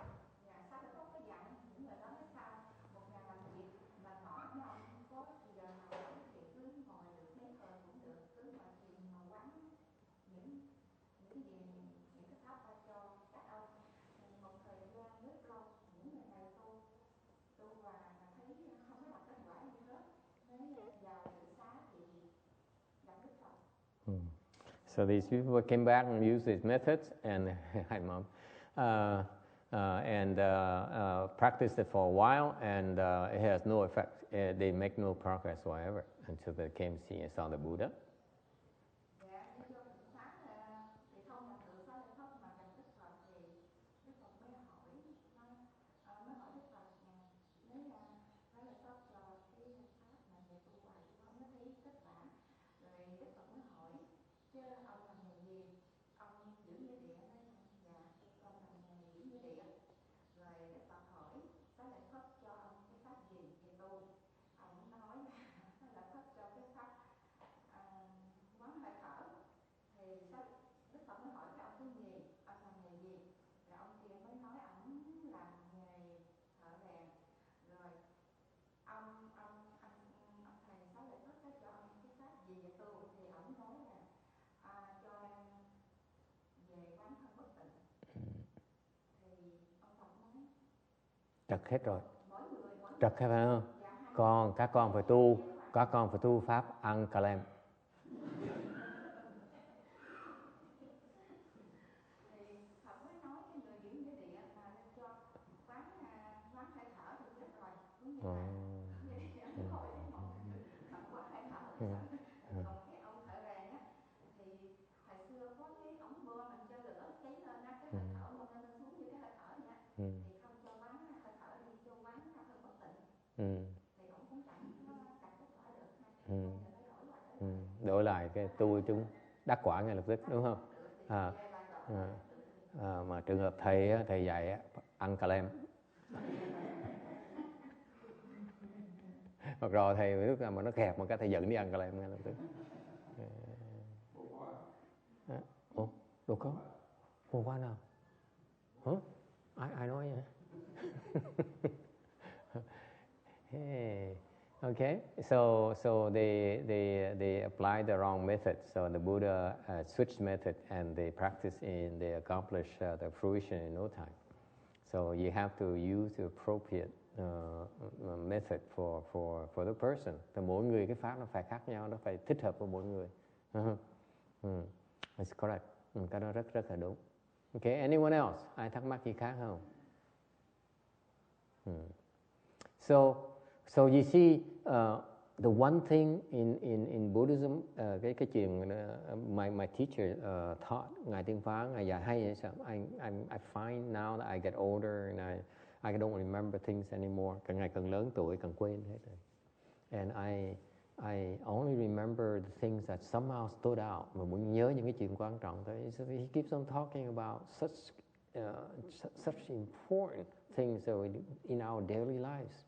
Các ngày dài những cái chuyện mình nên tránh làm trong mỗi ngày đó. Think less. Bớt tính toán đi. Okay? Stop discriminating. Discrimination is causing you problems. Càng tính toán, càng quý vị càng bị kẹt. Okay? You cannot stop discriminating. Quý vị cứ phân biệt hoài, cứ tính toán hoài à. No, this is not good. This is, this is right, this is wrong. That's why you have to stop. It's that simple. Quý vị biết không? Cái chuyện dễ nhất á, rất giản dị, nó nói đừng có suy nghĩ nữa mà nói không ai chịu nghe lời hết đó. I tell people stop thinking, stop discriminating. People no one listens. I remember that 1 year old back there. Cái bà cụ 101 tuổi sau đó kìa. I remember when she came to me 4 months ago. 3 tháng trước bà tới thì nhìn bà. I look at her and say, now you've been cooking for me for a week now. I feel like we're so close. I know each other so well. Tới ngày nào cũng tới nấu ăn cả tuần rồi thì mới nói chắc mình quen biết nhau, mình có thể mình thổ lộ tâm tình với nhau được. Mình nói bây giờ cụ thì khuyên thầy cụ được một cái chuyện được không? Rồi I said, can I tell you a little bit of something? And he said, yes, of course, Master, please tell me. I said, can you stop thinking a little bit? Thầy nói cụ bớt suy nghĩ đâu. You know what she said? What are you talking about? I took care of all my children. Con đã lo cho con cái cả đời rồi.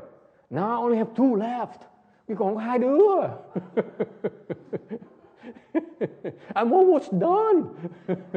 Sắp xong rồi, sắp xong còn 2 đứa thôi. And you want me to give up? Mà sao mà bỏ được? Và nó nói không ai tin. So it's so simple as stop discriminating, Heinz. Stop thinking. Okay, you see a lot faster, a lot clearer.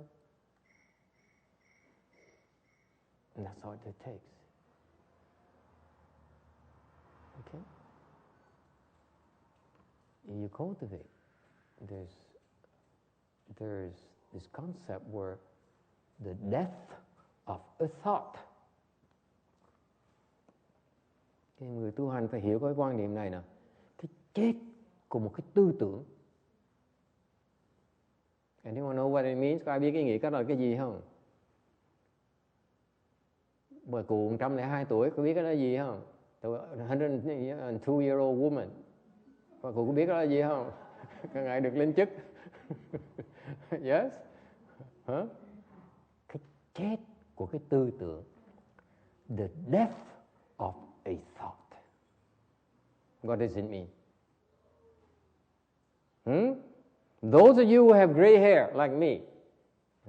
I shave it today. Những người mà tóc bạc như thầy đó. Có hiểu cái tư tưởng, cái chết của cái tư tưởng là cái gì không? Yes, sir. It disappears? No. Nó biến mất, không có. It dies. It has to die. Nó phải chết. Yes. What? What?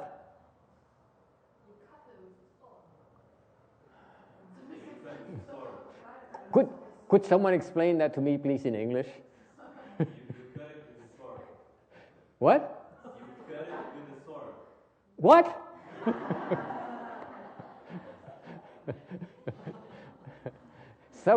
Some American, please explain that to me.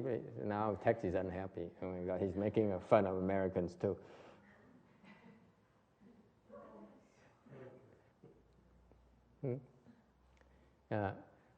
She says, cut a thought with a thought.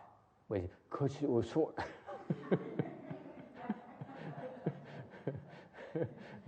Am I supposed to understand it? Oh my God. She works for Google, by the way.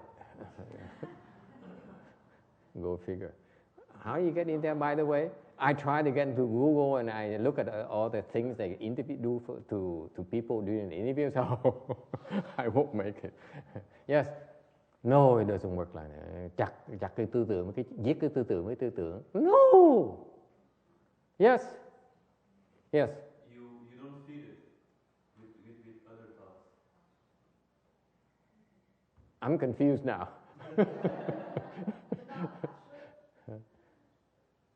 No.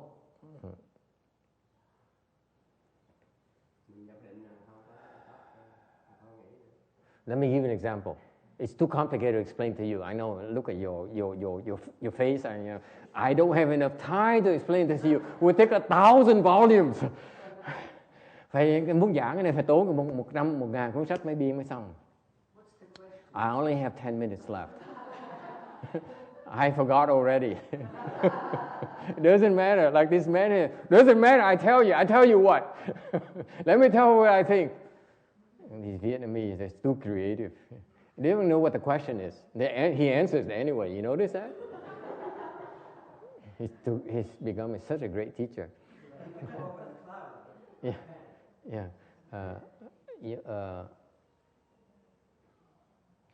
What is the concept of the death of a thought? Please, my English is not that bad. Accent is not that bad. Come on. You can't make your teacher expect me to take it. That's what I said.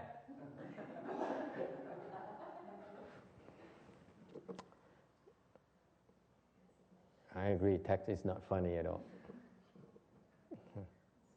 Poor text. He said, oh, why I get up so early morning for this? When he say, what's the death of a thought? What does it mean? You better not I have no way to explain it to you, to be honest with you. Not, because as soon as I ask a question, I didn't know how to answer it. Hỏi xong biết trả lời không được. So I will give you an example. I need 5 more minutes. Okay, I explained this in 5 minutes. I'm kidding. It's shorter than that. Give an example. Cho quý vị ha, ví dụ. Would you like an example? Because if I explain it to you, it take too long. Dạng gì nó lâu quá. Thầy cho ví dụ quý vị hiểu ngay. I'll give an example, you understand exactly what I mean. Okay?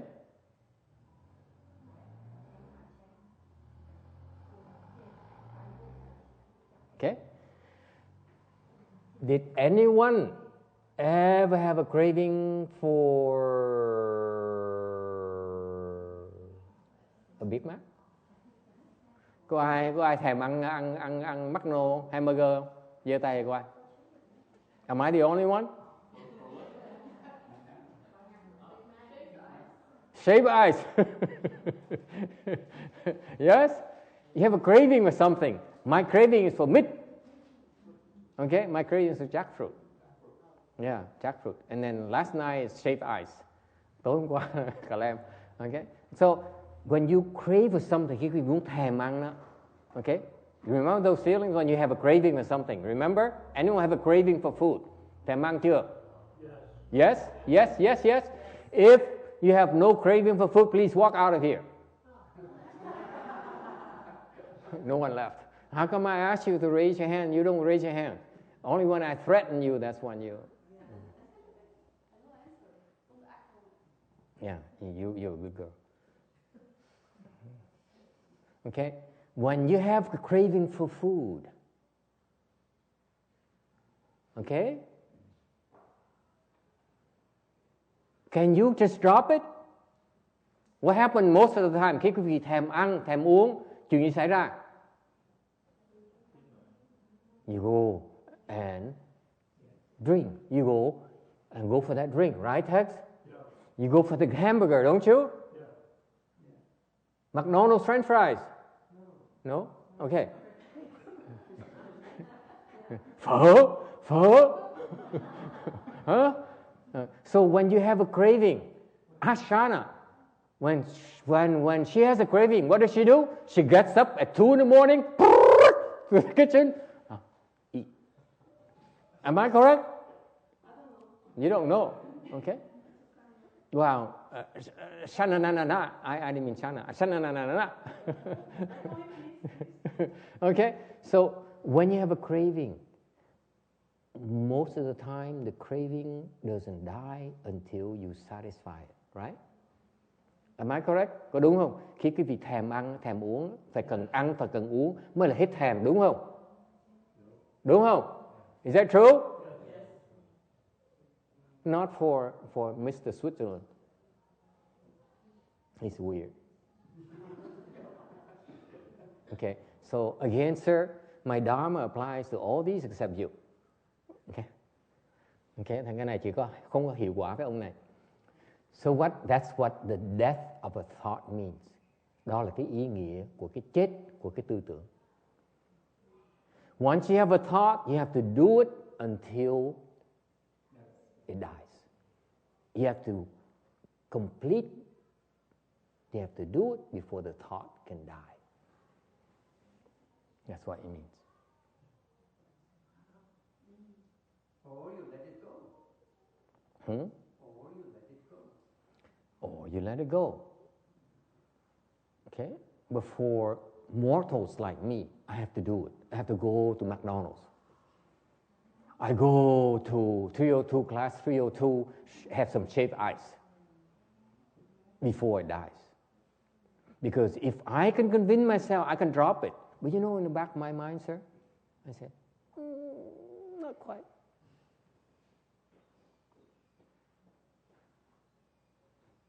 Okay? Usually you have to do it before you can drop it. For most of us, right? So the thought, when you strike a thought, it will not die until you do it. So you are stuck here from here to here. You cannot do anything else. You committed. Like marriage. You cannot get out that easily. That's what a death of a thought means. So as long as you strike a thought, it takes a while before it gets resolved. It's better not to strike a thought. That's chán. Hiểu không con? Cái tu là tránh tạo cái tư tưởng. Tại một khi nó sinh rồi á, con phải thỏa mãn cái tư tưởng nó con mới thoát được. Trong cái tư tưởng này giống như nó đánh bỏ vậy. Lúc mà nó sanh ý á, nó đánh vào cái cầm mình á, bắt đầu cái chỗ này nó sanh ý, nó phải đánh cái này á, nó mới thoát được. Lúc nó đánh như vậy nó đang bị kẹt rồi. Nó đang kẹt từ đây tới đây, nó không thể nào đổi được nữa. Cái thời gian nó bắt đầu nó đánh từ chỗ này tới chỗ này, nó không thể nào nó đổi được nữa. Lúc đó nó mới chết. Lúc đó nó bị hở. Hiểu không? Thành những người như vậy đó, là đang chết, là bị kẹt. Mình không đánh, mình giữ yên như vậy này, để nó đánh, cho nó đang bị kẹt, mình đánh lại nó chết. Thành cái thiền mình nó dễ sợ hơn võ vì vậy đó. Võ nó là đánh, thiền mình đứng mình đợi. Thành ra cái thiền là không có sinh tư tưởng, đời nó sinh tư tưởng trước thì nó chết. Hiểu không nhỉ? Okay. All right. Yes sir.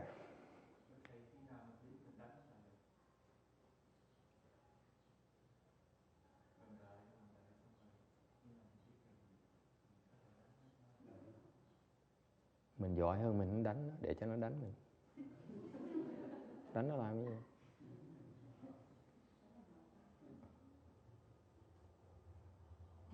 Con còn tranh.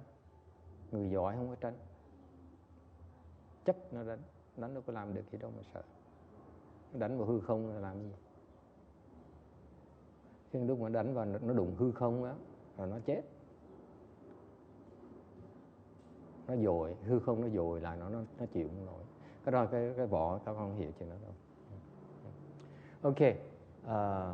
Okay, time is up. We need to wrap it up because we need to send you off on your merry ways, back to your home, back to your shopping center, and thank you for coming. Ngày hôm nay cảm ơn quý vị tới. I know a lot of young people, so I appreciate you coming here, and that's why we talk a lot of things that are more casual, so that everyone can follow. Thường á. Chúng tôi rất là uyển chuyển. Nhiều người tới người ta không nghe hiệu pháp gì nhiều thì nói rộng một tí để người ta nghe dễ nghe hơn. Còn mấy cái này là nó hơi phức tạp một tí. Thành ra cảm ơn quý vị tới tham dự nha. Thank you. So we stand up, do the reverse transference for these people who we're trying to complete the 49-day Dharma. Okay.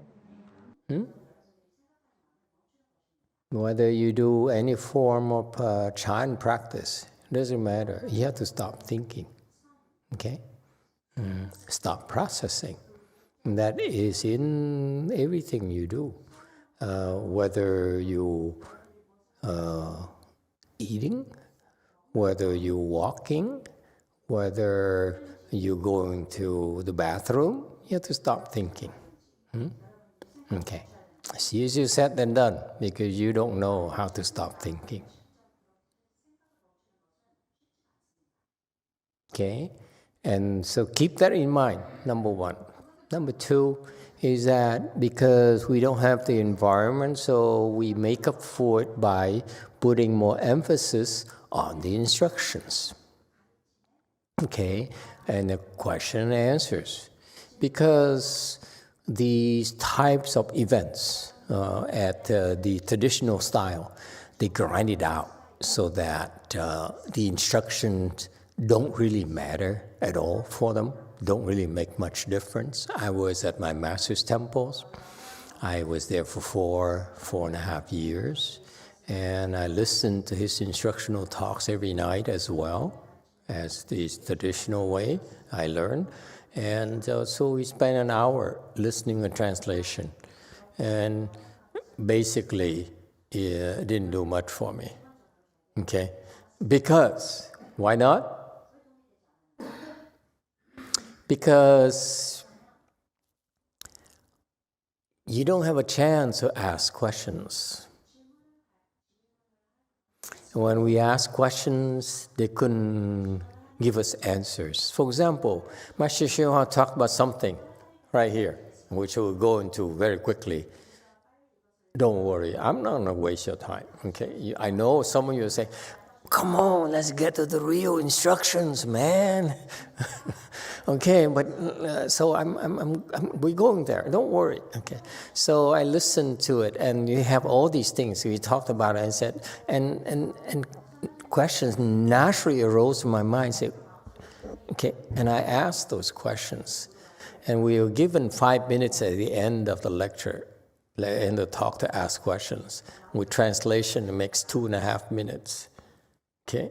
So we weren't able to get a lot of answers, and to me, being a thinking person, I lost interest. There's no point in thinking or asking questions or trying to understand what this is about. So the difference is that for us is that you are able to ask questions. I can ask questions and try to answer myself because I wanted to ask so many questions back then.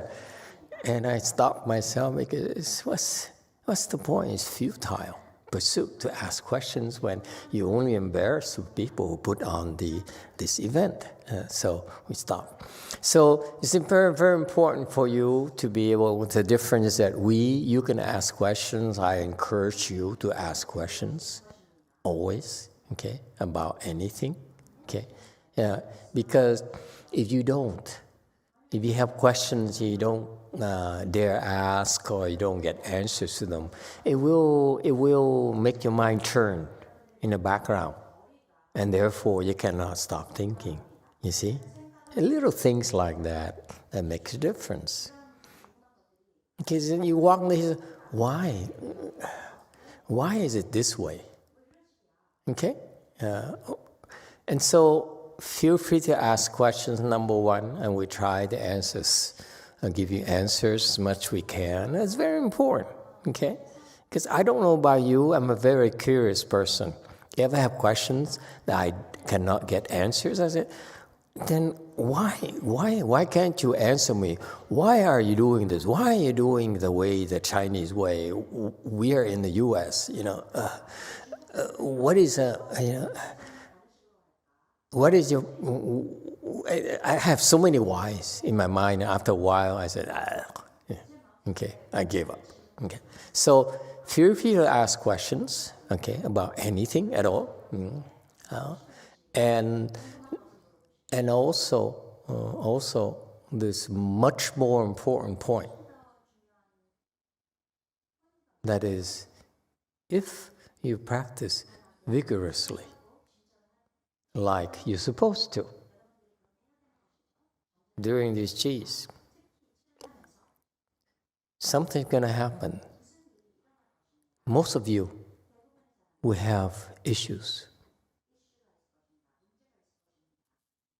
For example, I'm told tonight that the Xianxin's class, new Chinese people, that her online class, new people, new students, okay, and in very short order, quite a few of them started shaking. Am I correct? That's what you heard. That's what I'm hearing from you too. Rumor has it, your students started shaking. Okay, now shaking for most people who practice meditation is a very scary thing for the instructors. We don't know what to do. When I started shaking years ago, I asked, and all my master's disciples could not give me an answer. It's kind of weird. Why are you so weird? Why do you have to shake? We don't shake. Yeah. So my point is that, again, I asked and no one could give me an answer, so I basically gave up. So I said, either I continue blindly or I quit. Unfortunately for me, I couldn't quit. I didn't like being a loser. So I had to continue blindly, and I lucked out. Eventually resolved it, and finally understood why people shake. Okay, but typically now, especially the Koreans and the Chinese now and so forth, they shake a lot. A lot of them shake, and that's a good thing. It's a very, very good thing. The proof is that if you let them shake like that, at the end of the sit, something good happens. That is, the heads clear up. Isn't that what meditation's about? It's supposed to clear your head of all thoughts. The head should have fewer thoughts, you see? So it works. So that's why you should continue, even if you shake. That's my proof. Okay? And yet, it's so simple things, and yet people don't understand. And that's why typically when you meditate, you're going to have these issues, these problems. And that's when you need to ask questions. That's when you need some guidance to help save time and make sure that you're on the right track. Okay? Invariably, my experience the last 16 years of teaching Chan to people of different kinds of levels, to very low to very, very high, is that with the instructions, it helps speed up your progress. So that's the difference between us and the traditional Chinese style. In Chinese style, they have certain procedures where you stick to. That's fine, and it worked. Okay, if you have no real instructions. So it's a longer grind, it takes a lot longer. I met quite a few people when I first started who proudly said, I've been going to China, this is a long time ago, I go to China for 20 years now, religiously every single year. I stay in China for up to 8 months in these great Chan monasteries. 1,000 years, 2,000 years history. And they're very proud. They say, this is what I do. I am a hardcore cultivator. Okay, I'm here. Okay, only temporarily. And then the phone rang. And he said, excuse me. Say, this is monk now. Excuse me, because I used to know, he used to be the CTTB, Seated 10,000 Buddhas. He was a lay person there. He tried to live the home life and said, you're not good enough. Okay, so he went to Master Sheng Yi, okay, in Hong Kong and so forth, and that's how we connected. Anyway, so he said, excuse me, I take this phone call. It comes from one of his supporters, a doctor, Chinese doctor, who's supporting his cultivation. See the problem?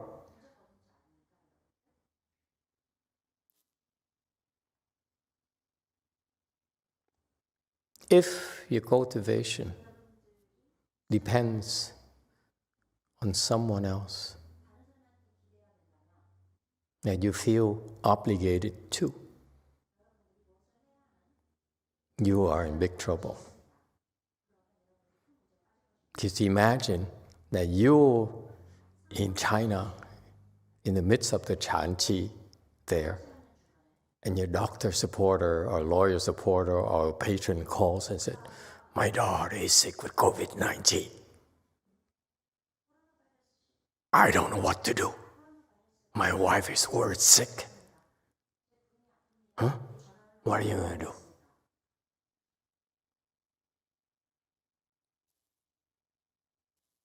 That's why this guy here has been going to China and practiced for 20 years religiously and very proudly. He's a very devoted Chan practitioner. 20 years. How impressive it is. 8 months, he says. Typically, I go there for 8 months, he says. I was so impressed. I said, wow, I wish I had your blessings. How do you find your supporters? I said, oh, I don't know. Word spread around. And now looking back, I said, 20 years? Why your level is so low? We Americans would not put up with that. You know, if I'm an American supporter, if I'm an American doctor who supports your Chan practice, I demand results. You know what I mean? Which brings up another anecdote. There's a Chinese Chan master who practiced very seriously, very vigorously. So a Chinese lady decided to say, you come to my house. I give you my in-laws' quarters in the back. You stay there, I give you food, I give you everything you need. All you have to do is meditate. So after a long, long time, he says, can I talk to you? Okay, he says, sure. So he says, okay, let's have a, can I, and she's Chinese, but she's very polite. She says, I need to make an appointment to see you. He says, okay, yes. He said, okay, how about tomorrow? I said, yes. Okay, so that night, she sent her daughter over to bring food to him. Probably the first time. And after the daughter, I don't remember the exact details, but the daughter, after she brought the food, and she came to him and says, thank you. And she hugged him. And she left.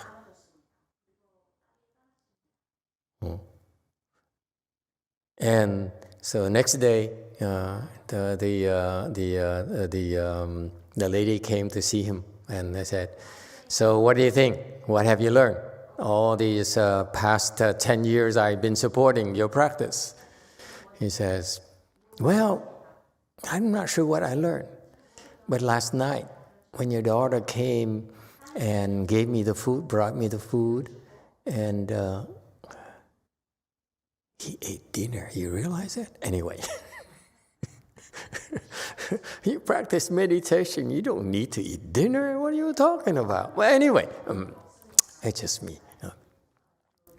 I just have no directions, and that's why they like Master Shehan says, you make a step forward and you take 2 steps back. Okay.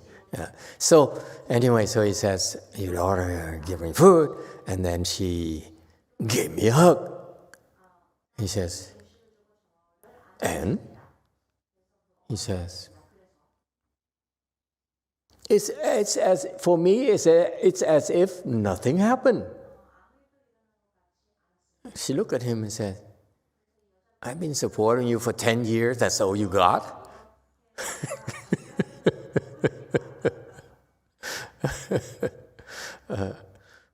And eventually, he continued to practice. She said, okay, I give you another chance, basically, Chinese style, Chinese way. American, I give you another chance. Chinese said, continue to practice, okay?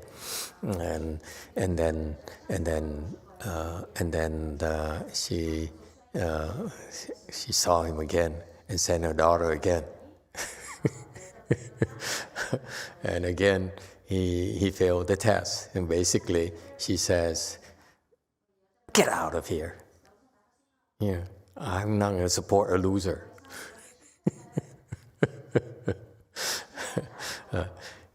So my point is that, especially in America, when people support you, you need to show some results. Okay, and so that's why I have this guy here after 20 years, and the Chinese Nowadays, in the Dharma ending age, the Dharma protectors are so happy to hear that you are cultivating. Okay, you're devoting your life to cultivation. They don't even ask for results. Okay, yeah. But anyway, 20 years of support, and he really got so little to show for, which is pitiful. So my point here is that you can grind it out, but it is much more efficient to get guidance. Okay, grinding out works for a very limited number of people, superior people like Master Xu Yun, who could grind it out his entire career. Okay, that's how he got there, albeit not as high as he could have if he had some better directions. Okay. Anyway, that's why we're learning. We make sure that we learn from the great teacher. Don't waste time. I'm trying to remind you not to waste time. Listen to the lesser instructions. Master Hsuan to me is the best I've seen. Okay, in this Dharma ending age, bar none. So it may sound simple, but actually it's very, very, very good instructions. So that's why we're studying his teachings and we listen to it, and we'll plant the seeds for great enlightenment for you. Okay, I hope. Okay, so here we are continuing with from the last where we're picking it up where we left off, the last Chanchi, some sort of Indian master here who came to China to propagate the Dharma, and circumstances have made him stay in the mountains and to cultivate. That's what we have a choice to do. See, if we are cultivators and people who don't support us, Master Hsuan would say, if no one supports me, I starve to death. So be it. It's not my fault. When I cultivate, the Dharma protectors are supposed to step up. If they don't, it's their fault. It's not my fault that I die of starvation, that I die from hunger, if I die from poverty, if I die from the cold. It's your fault. You're supposed to protect us. You're supposed to support our cultivation. You don't, it's your fault. Okay? So for a person like Master Hsuan Hua, he says, okay, I die, so be it. But so that's why we have the option. We can simply go to the mountain and practice in the mountain. We don't need to pay rent. You don't need to pay for water, electricity, toilet, sewage, and so forth. Okay, so that's what this Indian monk did. He went to the mountain and practiced, and then he tamed some sort of tiger. Okay, and the wild beasts in the jungle, in the mountain. So he tamed some sort of tiger. Some tiger came and took a cane and tapped the cane on the tiger's head. There's a prior part. I read the prior part a little bit, a few slides before, and spoke Dharma for him. Can you imagine you take a stick and you point it to a tiger and tiger would not attack you? It's cool. Huh? It's impressive. I take a stick and I point it towards Xian Shun. She would run away or either attack me, you know. But the tiger, he would stand there and listen to the bull-headed guy speak something to him. Okay, it's kind of weird. It's kind of a very cool state. So you know this monk is unusual. He's no ordinary monk. If you take a cane and tap it on my head, I get very upset. Okay, so you can imagine how the tiger would feel.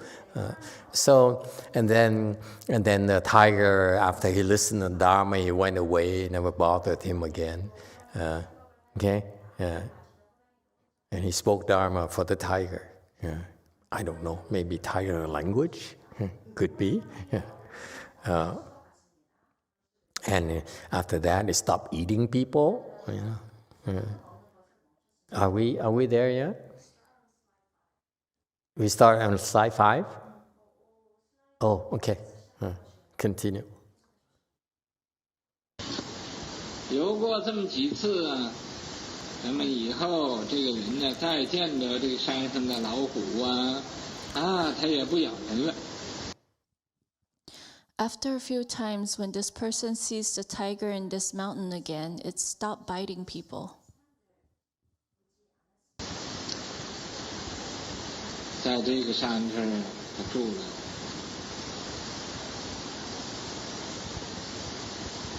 大约有1-2年。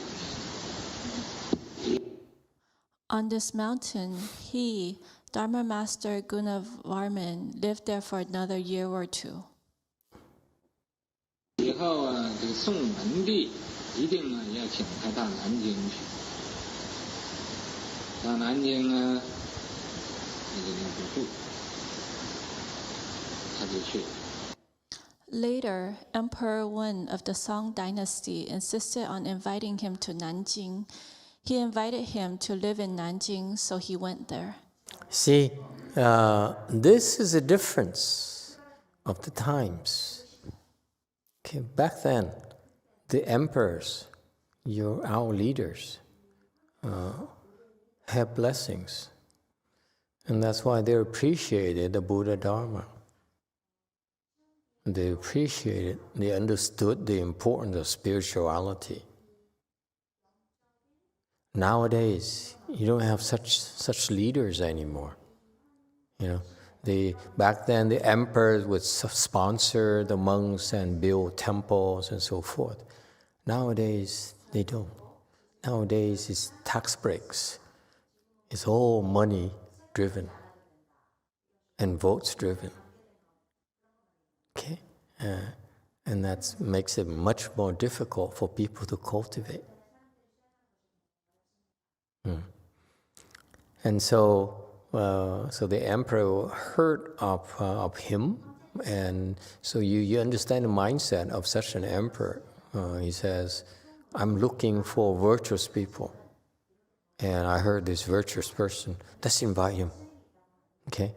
And so that we can benefit from his wisdom, from his insights. So that's why he invited the Indian monk to move to the capital city.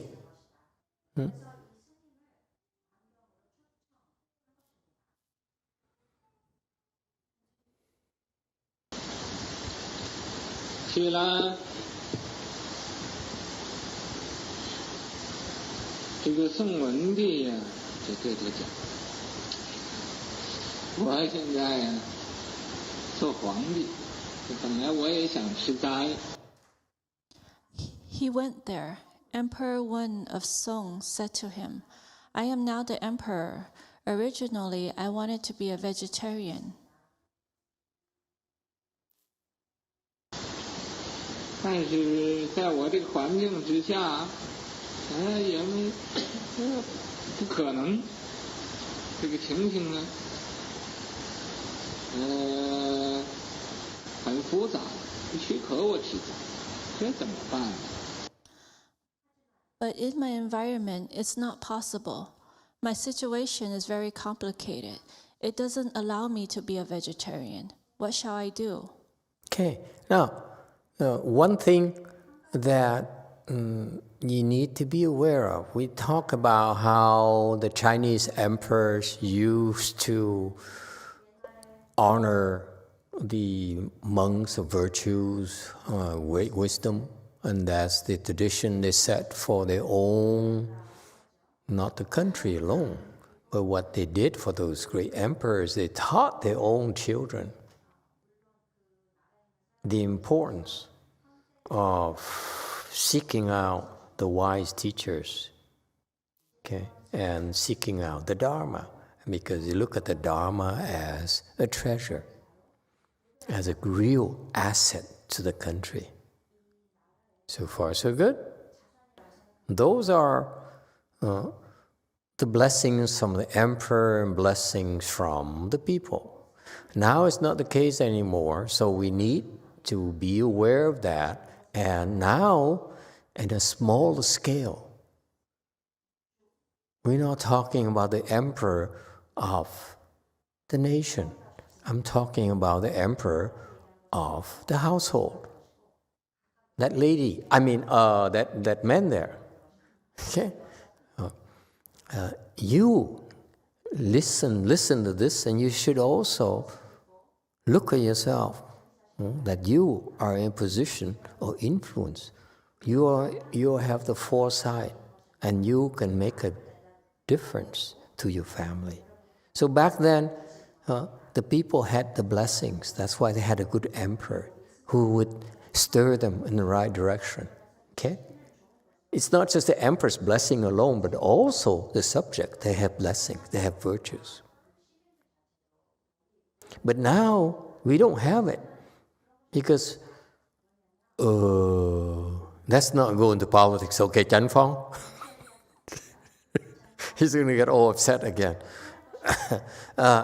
But you are the emperor of your family. Keep that in mind. You make a huge difference, can make a huge difference in your own children's life, your family's life. That's it.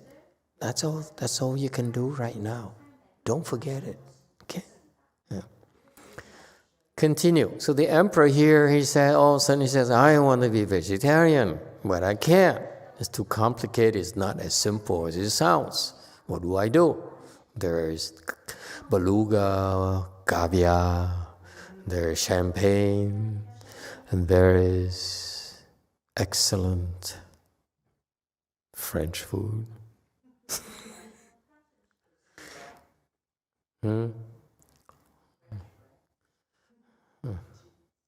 Yeah, but not enough. Okay, continue.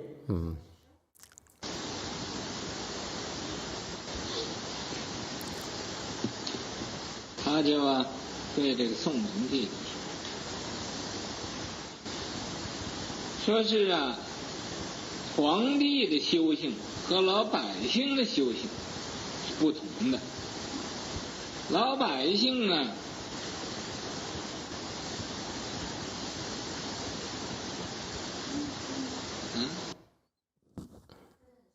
，He told the emperor Wen of Song, an emperor's cultivation differs from a commoner's cultivation. A commoner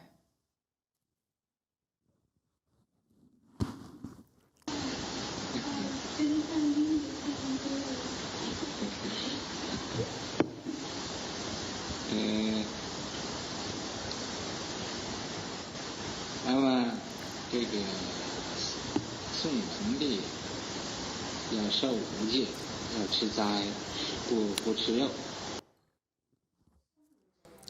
The emperor Wen of Song wanted to receive the 5 precepts, be a vegetarian and not eat meat.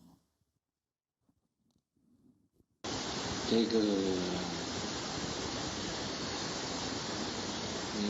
就这功德凯法师说，你做皇帝的修行和老百姓的。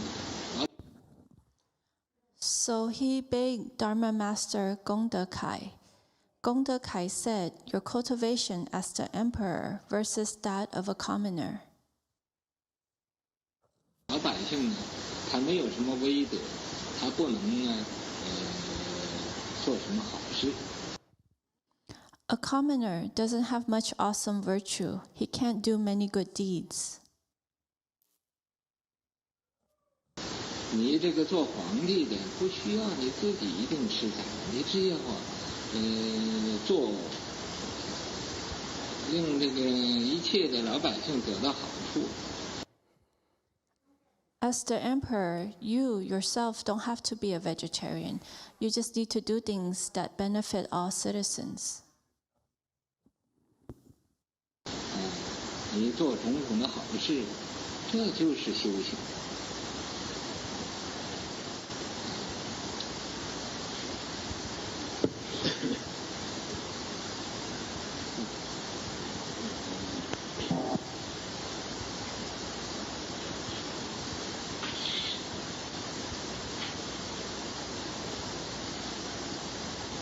这个功德开法师对这个宋文帝说是啊。You do all kinds of good deeds, that's cultivation. Dharma Master Gondakai told Emperor Wen of Song, that is to say, 譬如你发政思人，请做这个好的政策。for example, you can decree a policy of benevolence and only do this good policy. 你命令啊，这个老百姓啊，他们少杀生，这就是啊，救了很多的生命。If you order the citizens to kill less, this action will save many lives. 不是说呀，在你这吃一顿饭啊，不吃一个众生，这就算呢功德。你要能叫老百姓。It's not saying that you eating a meal without eating a living being counts towards merit and virtue. 不杀生，只要无形中啊，你就是吃它。If you can teach all commoners not to kill, then imperceptibly you are eating vegetarian.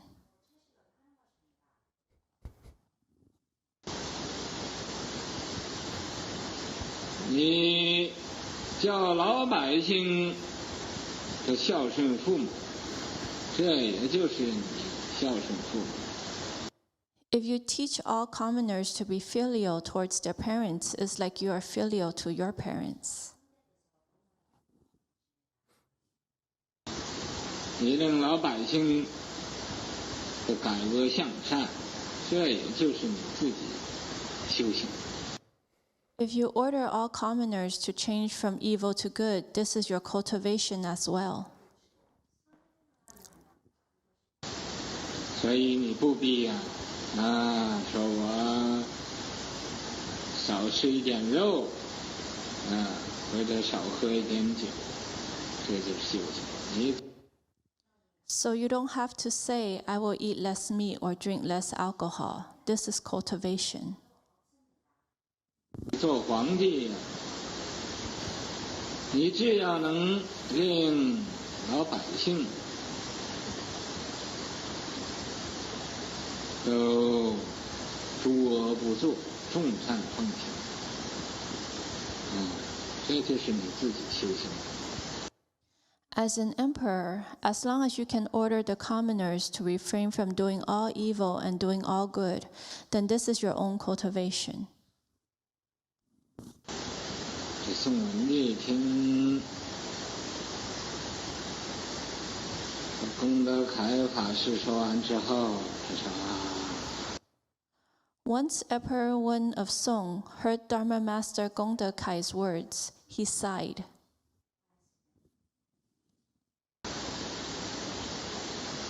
这个一般的沙门呢，他们都迷远。一般的儒者，他们都迷近。Ordinary Sramanas are all infatuated with conditions. Ordinary Confucians are all infatuated with sutras or scriptures. Okay, just for clarity, change infatuated are all confused about conditions. It's not infatuated, confused about conditions. And because I want you to listen to this and understand what he's trying to say, and then we'll discuss it later, okay? So if we let you, we allow you to be confused by this, confused by sutras. is not infatuated. They're confused. They don't understand. That's what Gunther Kai was telling the emperor. Continue.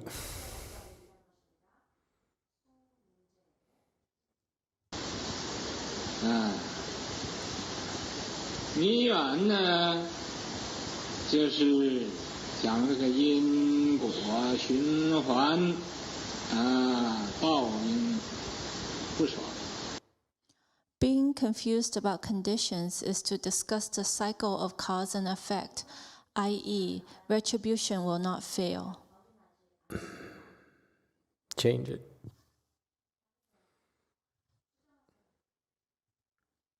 Okay, very good. Continue.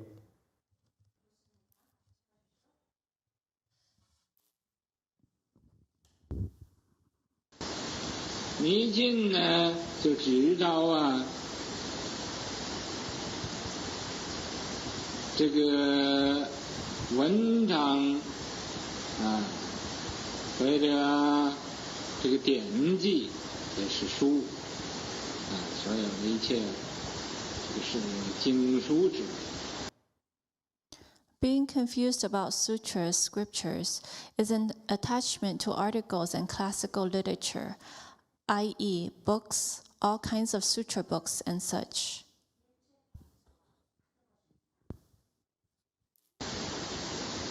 今天我和法师你这一个谈论呢，这真可以了然天人的大道。 From today's discussion with the Master, it really gave me a clearer understanding of the great Tao of heaven and human beings. Yeah, don't do Tao. Tao is there. Tao, it uses a D. Yeah. It's... "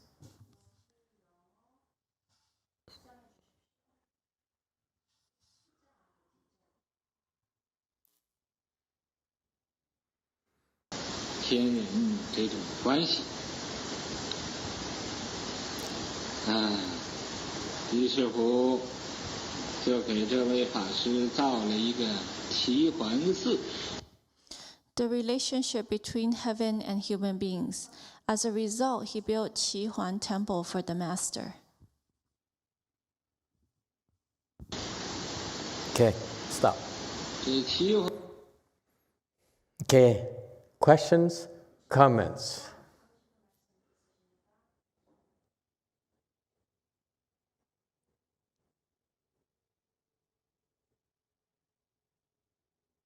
You have no questions? Seriously? Back there. Master, so back to the slide. Which slide? 19 and 20 is that if you were to teach other people not to kill, become vegetarian, or be filial to your parents, you don't have to be filial, then you already become filial and become vegetarian. So does that mean that I teach other people how to cultivate, I don't cultivate, and I'll become enlightened? Yeah, basically he's saying that if you teach other people to cultivate, you don't have to cultivate. That's what it sounds like to me as a Westerner, educated person. Huh? I think only if you're an emperor. Only if an emperor. Yeah. But I'm an emperor in my family. I teach my family. He's talking to an emperor. I'm emperor in my family. I'm sorry, ma'am. You may not think so, but I'm an emperor in my family. In the Chinese, it says all commoners. 你教老百姓都孝顺父母。 Yeah. 老百姓。老百姓 is my family. No, it's not. No, you don't get it. There is a sphere influence. Emperor is big. I have an influence on my family. I think the number counts. The number of people counts from this context when I read it in Chinese. No, it doesn't. Your number is too small. Lão Bài Sinh is too small. It should be 10 Bài Sinh, 1 Bài Sinh, 1 Bài Sinh. Yes, there's a question there in the back. No? Okay, no questions, no comments. 7. Oh, thank you, Master. The one part where it says about the focusing too much on causes and conditions, causes and effect, isn't that like the Pratyeka Buddha method of reaching like Pratyeka Buddhism? To focus on cause and effect? Why is it not good? Yeah, it matters. What are you talking about, you sacrilegious person? Cause effect is a universal rule. How dare you question cause and effect? Yes, 4. Master, I sort of agree with Wenbo Shenxing. When Heng says it is a few people that he's going to affect, when the emperor says that he's affecting his whole, the whole kingdom, all his people. When Master says that you're affecting all your disciples, that's a lot of people. But when Heng says it's only a few people, so it doesn't have the same meaning. Go ahead, Master, so if Donald Trump tell you to cultivate, meaning that he's become enlightened?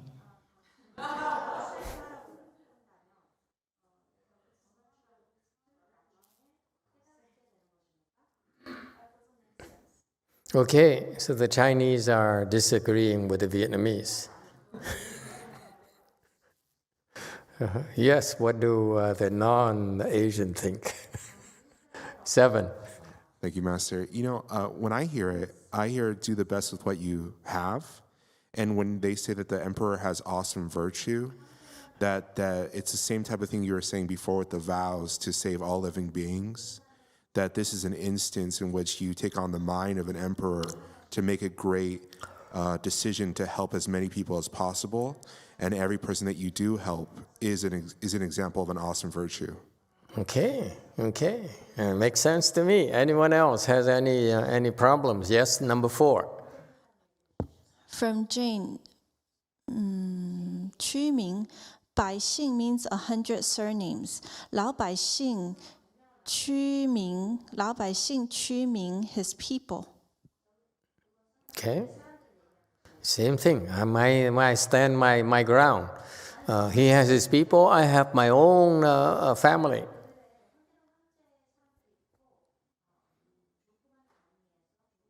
Okay? Anyone else? Diego, he says, I'm so tired. I have no energy. Can I just rest? Okay. Anyone else? No one is curious? Huh?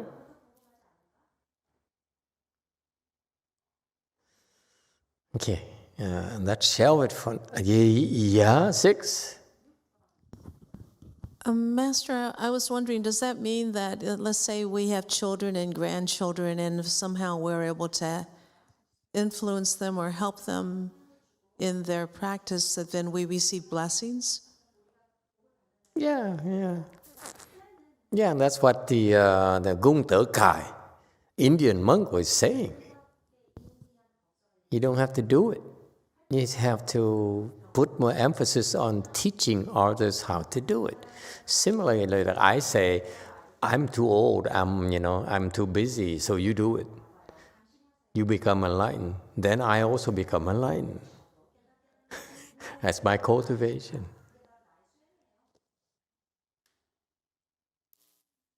No, you disagree, a Chinese person? A Taiwanese person? 5. I think that's taking too much liberty out of this context. He didn't say enlightened. He says he'll have great merit and virtues. You accuse me of taking liberties now? It's getting personal. Wait a minute. I'm just an emperor of my household, my temple. Can I just be an emperor of my temple? It's not taking liberties. He didn't mention the word enlightened in this context. It's cultivation. What's the point in cultivating? You're taking things literally.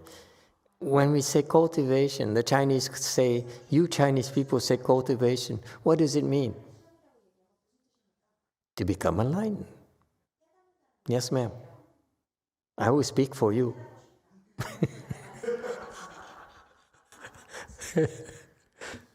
Yes, Master.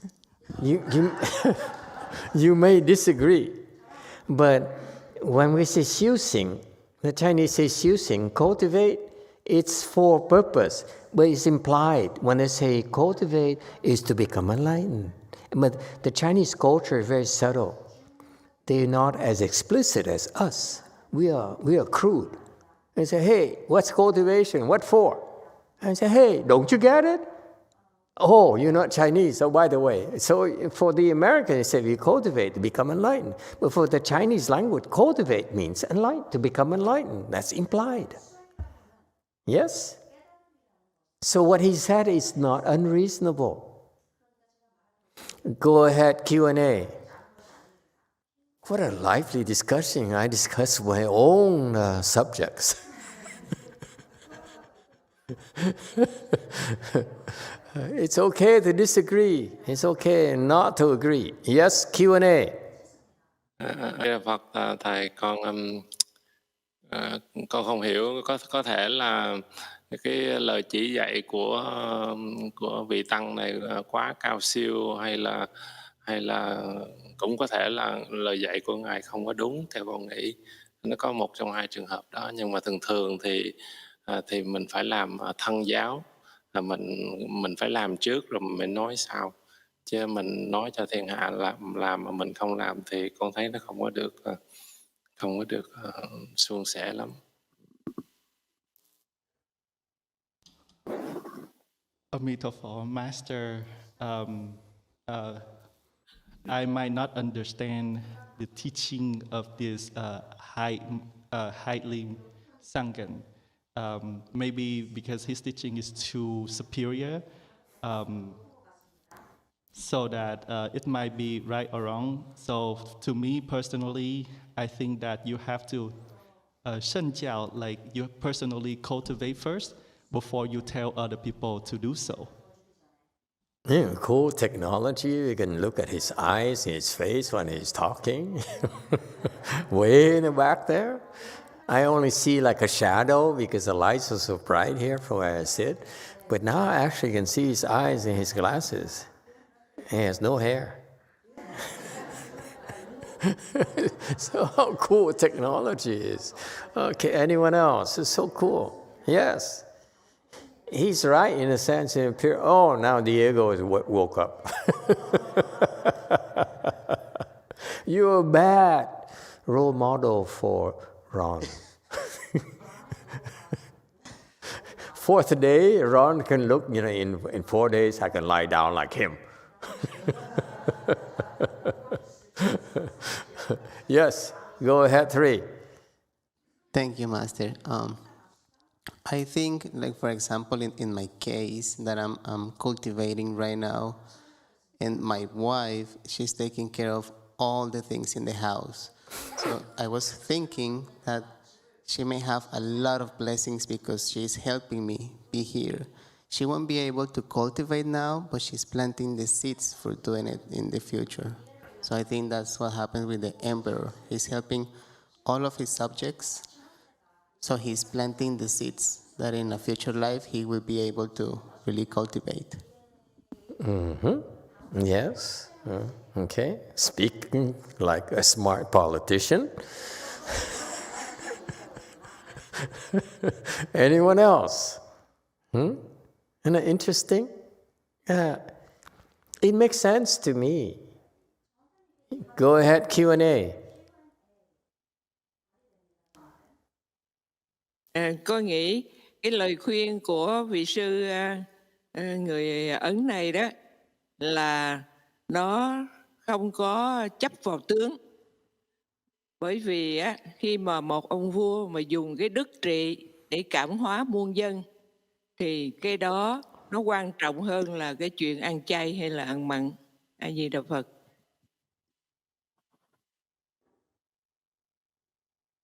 Amitabha, I think that the advice from this Indian monk is not to attach to the mark itself, because once you become a king, an emperor, you use your virtue to rule, and cảm hóa is to change, convert, transform 10,000 of your subjects.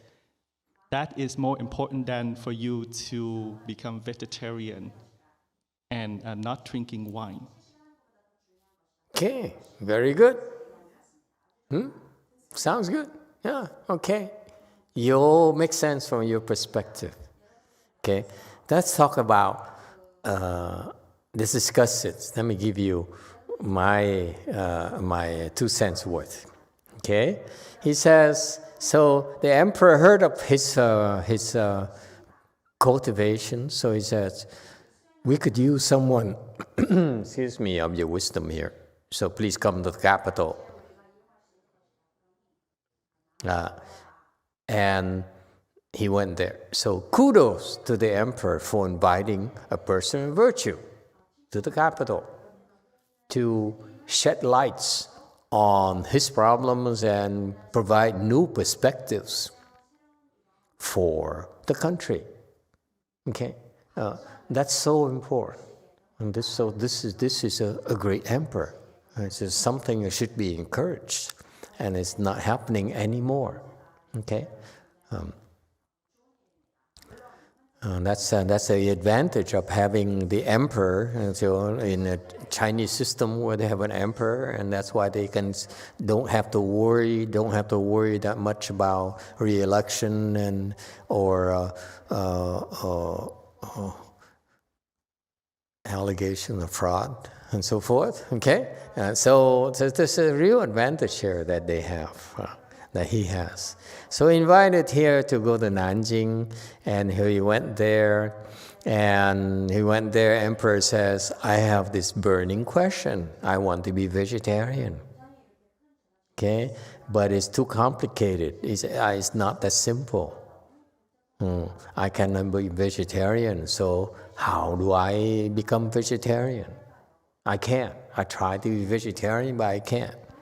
And what happened is that this is what happens when you as a monk go to the emperor's office.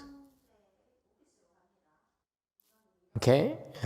You now have to talk to the emperor, and you have to give the emperor something that more suitable for him, for the emperor.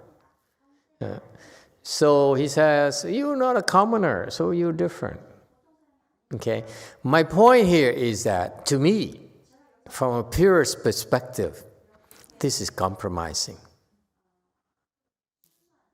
Be careful now. He's going to unravel a little bit later. He's compromising himself. He says, I cultivate, but my cultivation is different from yours. Therefore, I excuse you from being vegetarian. I can be vegetarian, others can be vegetarian, but you can be excused. Okay? That is a compromise that usually occurs because you're under pressure.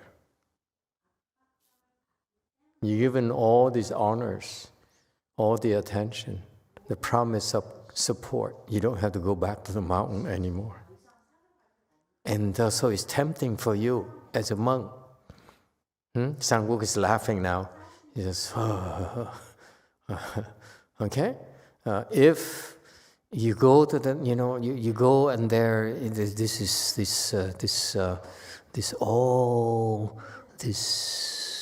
great things you can get. Warmth, food, water, sewage, toilets, nice bathrooms for us Americans, okay? Okay, insulation, a roof over your head. You don't have to walk in the rain anymore. And you don't have to go down to the river and fetch water anymore. You have running water. So you have different frame of perspectives. all of a sudden. And therefore, you speak differently. And this is what he says. You are different. I understand. To me, this is sort of like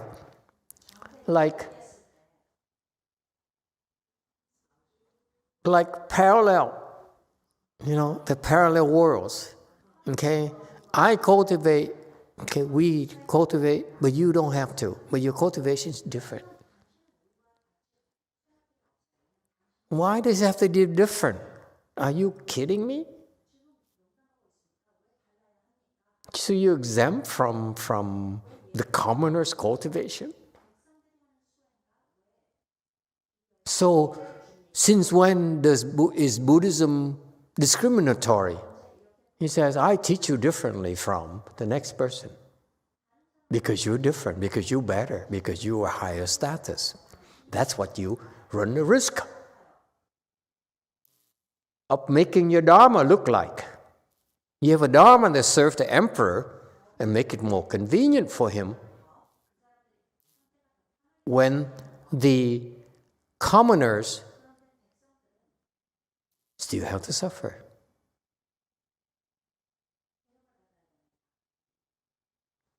That Dharma is fine. Okay? But it's not pure Mahayana. I doubt that Master Shua would say that. I doubt it very much. He's dead already, so I can't confirm it. Yes, 8. I see the Phật thầy con không understand that why the emperor cannot be vegetarian. I think. Well, it doesn't matter. The reason is that he says, I can't. It's too complicated. It's too very difficult for me. And the guy immediately says, I understand. I understand where you're coming from. Don't worry. You're exempt. And here's how you can be exempted. Sound like You don't need to know the details, but the point is that he's too quick at jumping to the rescue of the emperor. That's my problem. Yes, 4. From Brady, changing food habits to vegetarian is a method of achieving the greatest good to the greatest many. Come again? Changing food habits to vegetarian is a method of achieving the greatest good to the greatest many. Yes, true. Continue. From Zhihong, in Chinese, we also say 上行下效, which means what is done at the top, those below will follow suit. That is also how the awesome virtue is manifested, another way of teaching. Absolutely. Buddhism is to teach by example. You cannot say, you should be vegetarian, but I, as an emperor, don't have to be vegetarian because I have state duties. I need to drink with the other emperors.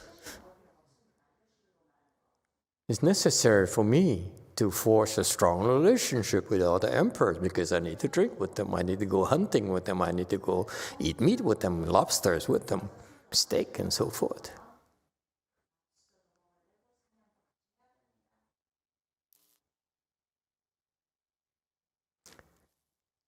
When you're not enlightened, like the emperor clearly wasn't, you cannot have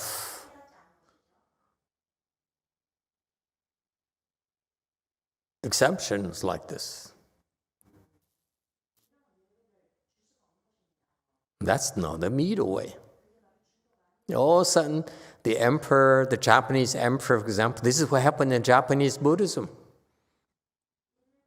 What happened is the monks came and taught them, and then or the Japanese monks came to China and learned a lot from a great Chinese teacher. They brought it back and said, I'm going to bring back this great teaching here to my country in Japan. He came back. Emperor called in and said, oh, wonderful, you back. Okay, and exactly what happened here. Same thing happened in Japan. He says, Buddhism is giving exemptions to the Japanese emperor. You don't have to be vegetarian. You can kill.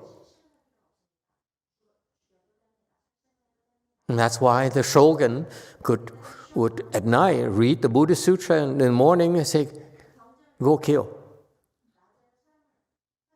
Because they're exempt. So now, Buddhism in Japan serves the emperor, serves the royalty first, not the whole nation.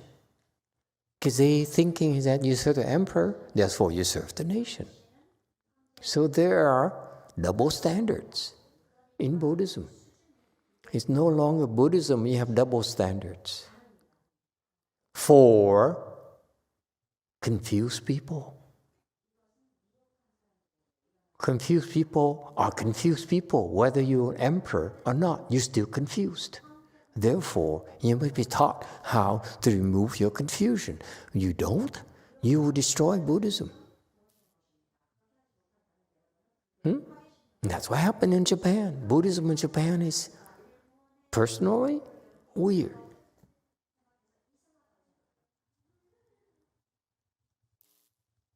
The double standards for confused people.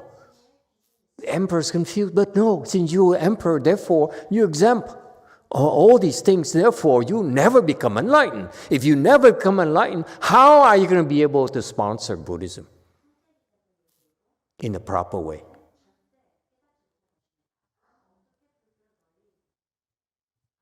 If I allow a Chinese doctor who sponsors me to tell me what to do, or influence my actions, how can I cultivate? I'm asking you. It's a very fundamental question. If I need to answer to you. I need to answer someone who pays for my bills. That's bound to happen. Yes? This is why the Chinese Chan masters would not go to the capital city upon the emperor's invitation. They say, hey, it's not going to work for me. I can't teach you. You're looking for a dharma from me to suit your needs as an emperor, not as a confused emperor. You see the angle here is that he's confused emperor. And this guy here is giving him exemptions for an enlightened emperor. You understand? You're an enlightened emperor, you don't have to be vegetarian. You can eat anything you want. I can't care less. But if you're confused and you want to become enlightened, become a better emperor, you better be vegetarian. Is it clear?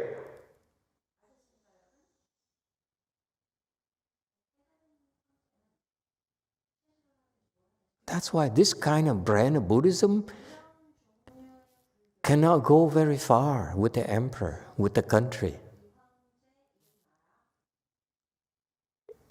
It didn't last. I don't have any writing or any things from this Gunther Kai, Indian guy. If he has it, I would throw in a trash can myself.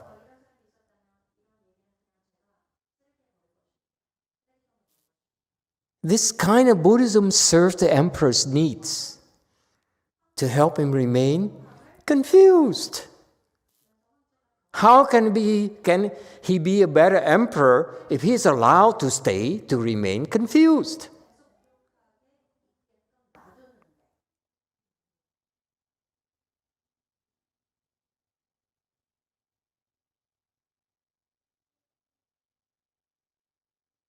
This is not a popularity contest. It's not because we need to say something to make the president happy or the emperor happy or the party secretary happy, whatever, okay? It's about what we tell you to help you remove your confusion. That's our jobs. Not to perpetuate your confusion. Because this guy, the emperor, started with a good intention. He says, I want to remove my confusion. I feel that being vegetarian is a good thing for me to get started. Instead of encouraging it, he says, no, you can be exempted. That's what you say to emperors, to please them. You're special, you're exempt from this. You're not as confused, Your confusion will go away eventually. It's a sales pitch. This is what this guy is doing to the emperor. That's why the emperor, what? So happy, he says, I will build temples for you.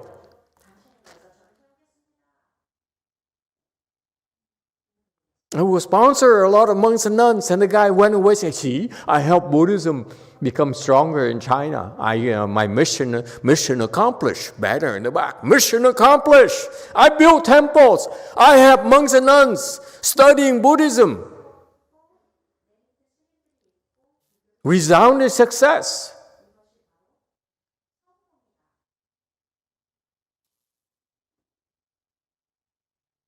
Can the monks and nuns who depend on such money, such temples, become enlightened, you think? Have you thought about it? Huh?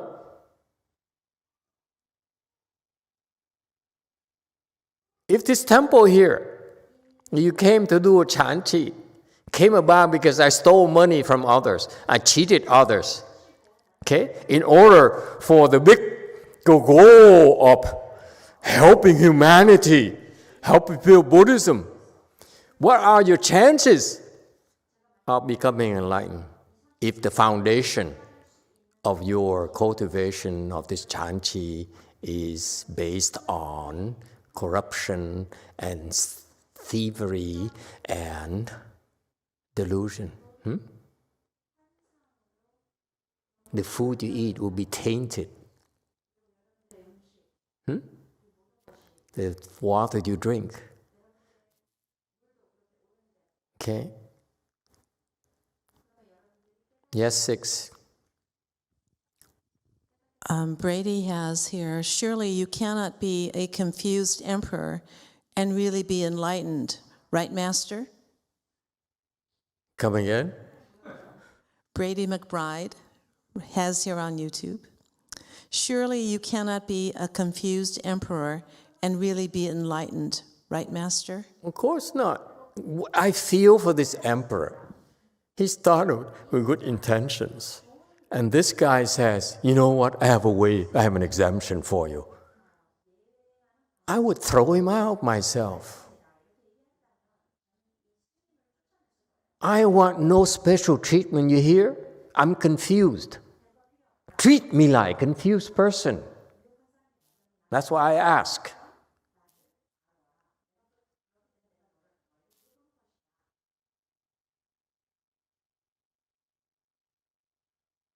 It's important because when you come to a temple, okay, you know different from this emperor here. He says, I want to be vegetarian. I want to open my wisdom. I want to cultivate. Okay? And because you drive a nice car, and we notice it because you have cameras here in the parking lot. I say, oh, look at that. Who is that? It's Vicky, Lexus, SUV. Okay? So, treat her differently. You know, I remember I was at Blue Mountain Temple. Okay, that tiny, tiny temple over there is not even a temple, like 2 houses put together.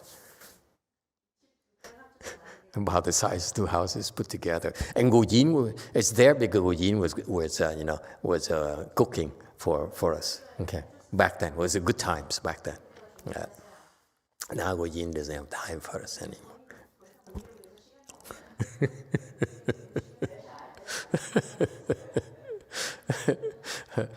So I remember we were very poor and no one took us seriously.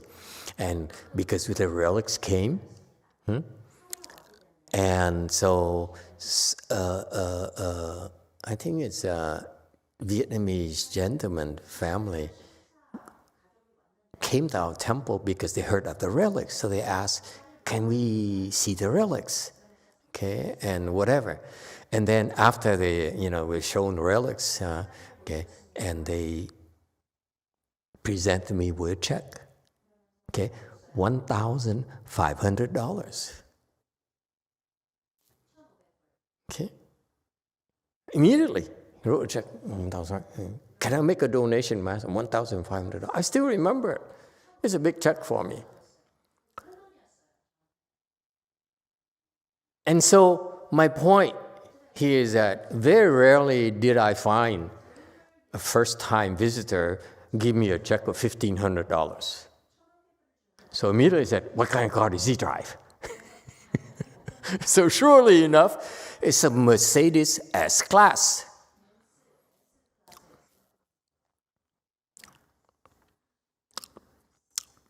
Five something, it's not even 4. So my point here is that they do things to expect special treatment. So what did I do? I took a check, I put it in my pocket, and it's only later I found out $1,500. I usually take a check and put it in my pocket, okay, to show, oh, thank you. Okay, I don't go like this. Because if I go in like this, I'd be, oh, thank you so much. Okay, so put it like that. And later, that's when I found out the amount. But he was disappointed. It showed in his face. I mean, he said like, is that all? Thank you, that's it? No tea? You're not going to talk to me? Seriously? I just spent $1,500 for nothing? You got my point? This guy expects special treatment, and the monk gave it to him immediately.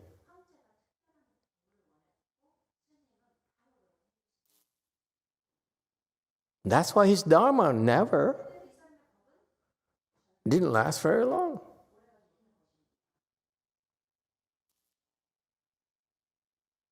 Because he's serving the elite. Yes, 3. Thank you, Master. So we can say that he climbed on conditions? Yes, exactly. That's what Master Shinhua said. Don't climb on conditions. You cultivate. When you're a monk, you better climb on conditions. Because I said, S-Class only? Come on, if you're rich, you come to my temple, at least drive a Bentley. Then I pay attention to you. No one yet. That's why I'm saying Bentley, okay? When the next guy drives a Bentley, I say, only a Bentley?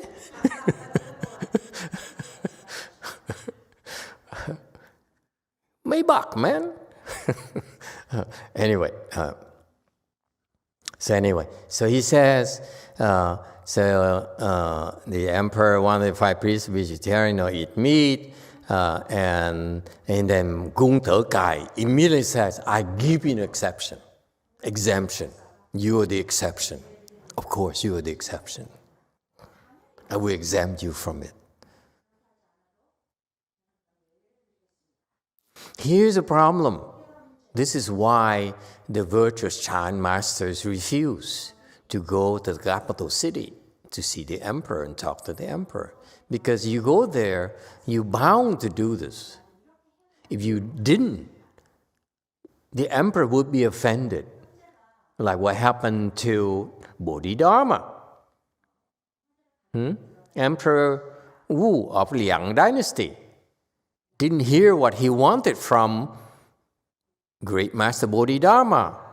And that's why later on, Emperor Wu of the Liang dynasty fell and became a hungry ghost.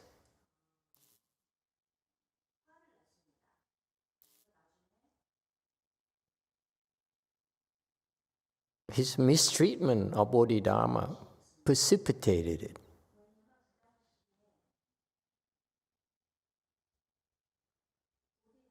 So if you do it wrong, you push them down to fall.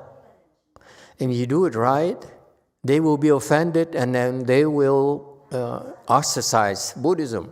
This is why you better off not getting near them.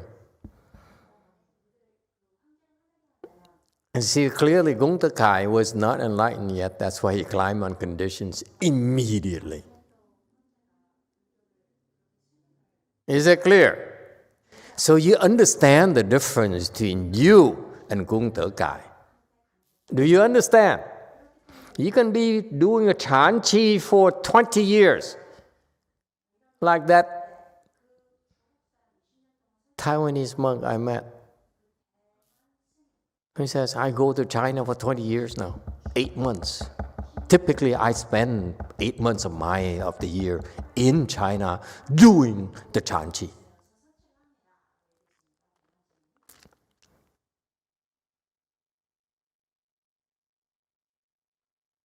But if you do that and you don't have the proper foundation, you can't get very far. This is why you should be so grateful. This is why every evening, morning ceremony, evening ceremony, what do we do? Say, do not climb on conditions. Because if you do, you may be practicing for 20 years, okay? But your doctor supporter calls, say, hey, and you climb on conditions, all your merit and virtues are gone.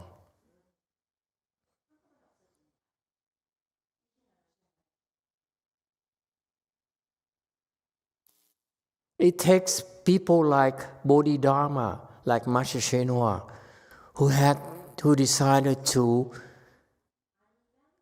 make personal sacrifices. Bodhidharma could have a huge series of temples throughout China and spread Buddhism very quickly. All he had to do is be nice to Emperor Wu of Liang dynasty. That's all it took. Why not? He could have done it, but he didn't. Why not? So that he could transmit it to the second Chinese patriarch, the pure Dharma, not a corrupted Dharma that has been contaminated by power, by money, by influence. Because that, whatever he transmitted to second patriarch, Hui Ge, is a pure Dharma.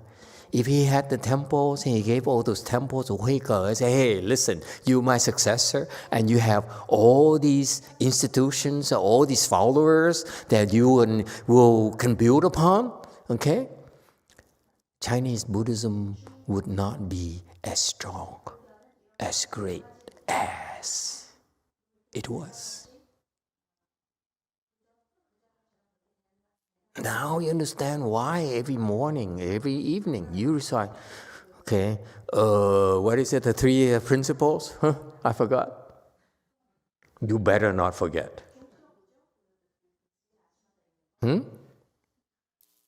Hey, retired spy, what are the 3 principles? You better remember.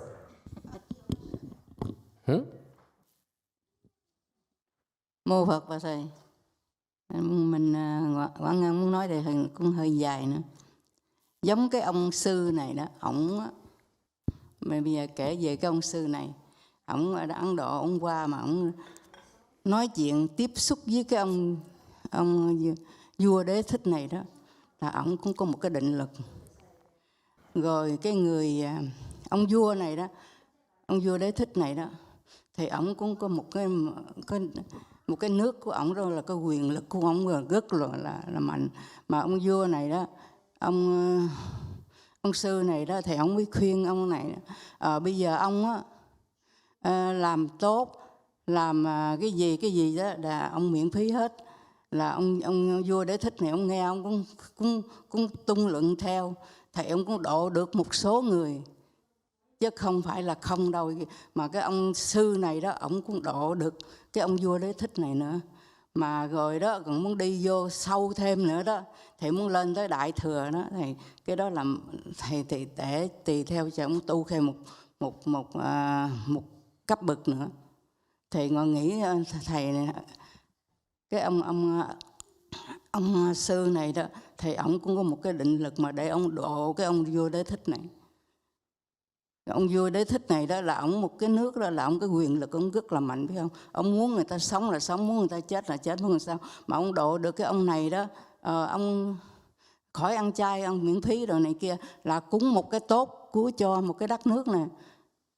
Thì ông sư này ông cũng độ được cái ông vua Đế Thích này những cái giống ngày Hòa Thượng Tuyên Hóa vậy đó. Nói ông Bút đó, cha Bút đó, ông á, bây giờ muốn nghe lời tôi đó thì ông trong vòng 4 năm cái tiền lương này ông lãnh, mà ông có dám làm không? Ông Bút ông không có dám làm, bởi vì không có dám làm thì sư phụ đó thì cũng không có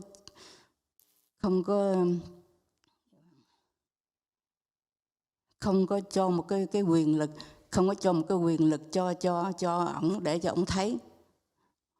Mô Phật.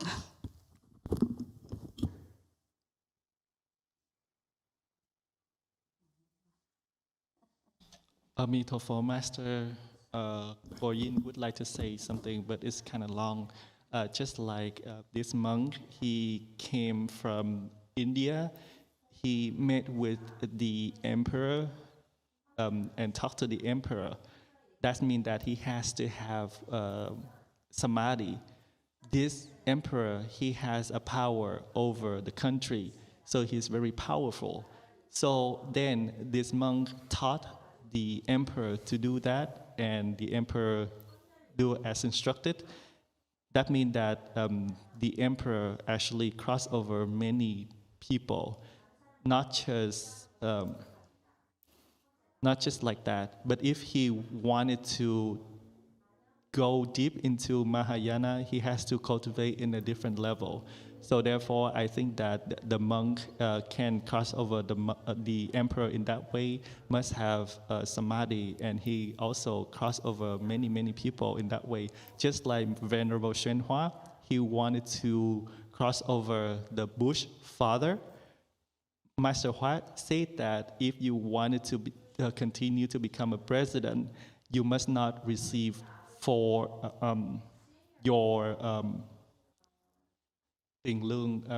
your wages for 4 years.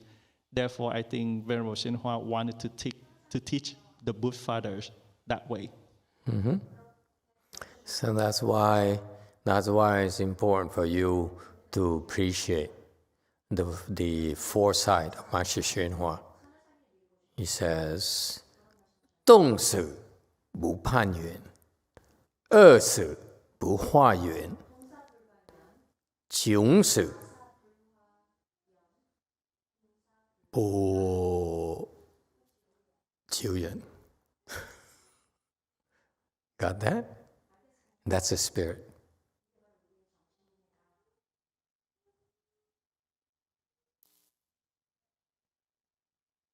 And that's why I commend the second patriarch. That's what he's doing. It got transmitted to the second generation. Because Master Xuanhua had to make sacrifices in order for that to happen. Okay? So he says, oh, you exempt, you're not a commoner. You don't have much awesome virtue. Wei De. Wei De here is not awesome virtue. Here, Wei De here in the sense of you don't have the ability to keep people in awe, or your influence, power influence. Okay, but it's okay. You understand the concept here. He says you have a lot of influence, you have a lot of power, okay, and virtue. Unlike you, commoner doesn't have it. You don't have, therefore you are exempt. Okay, and here's what happens to a politician. Like the emperor says, okay, yeah, okay then, I don't have to cultivate. I'm special. There's a way, this Dharma is cool. This Dharma makes exceptions for me. Even though I'm, still confused, I'm exempt.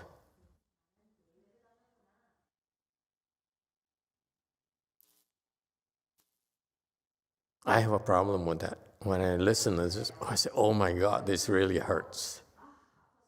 For what? You need to benefit all citizens. And it says all kinds of good deeds, that's cultivation. Okay? And need to do things and benefit citizens. So basically it says it's practice giving. That's his Dharma door. He says, you just practice giving.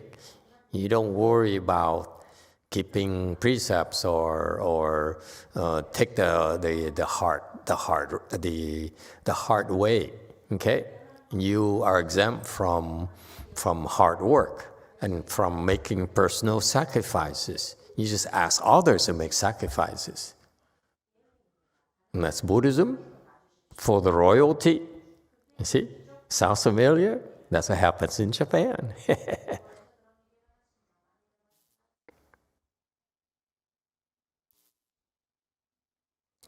You can decree policy benevolence, only do policy. You have to tell them to kill less, it will save many lives. You see, of course it's true.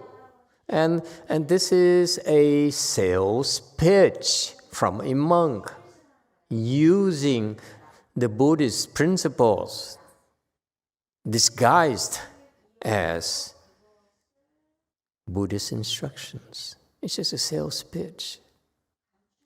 This emperor says, I want to cultivate, I want to be vegetarian. Can you help me? He says, no, you don't have to be vegetarian. It's too difficult for you.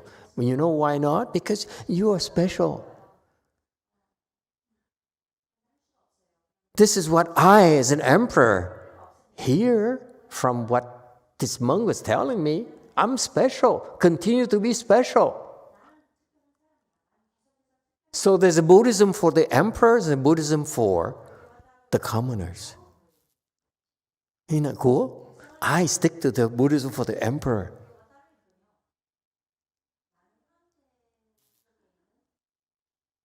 You get it now?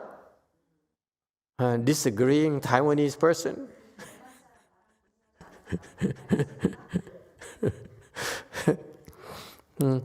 See, so now because you are one, and you only have to worry about yourself, worry about the 老百姓, the 1,000, the 10,000, the 10 million. If you get them to do the good deeds, you don't have to. It's the same as you doing good deeds.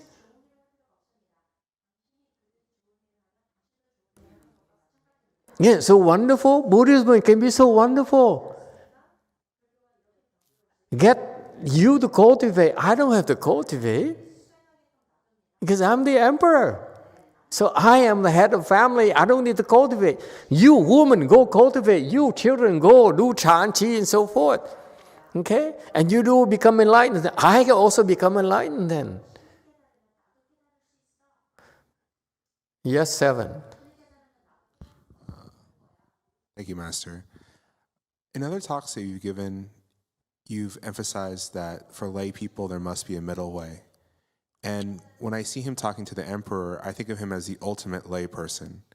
He has to take on the responsibilities of every type of lay life, be it a soldier, a cook, a guest, host, everything he must do that a lay person might have to do. And so I see him giving Dharma of, like you said, giving in any way that he can because he's so entrenched in the lay life. What would be his middle way? What is what? What would be the emperor's middle way? Be vegetarian. That's a middle way. The middle way means that when you're not enlightened yet, there's a way for you to become enlightened. After you become enlightened, and then your way is different.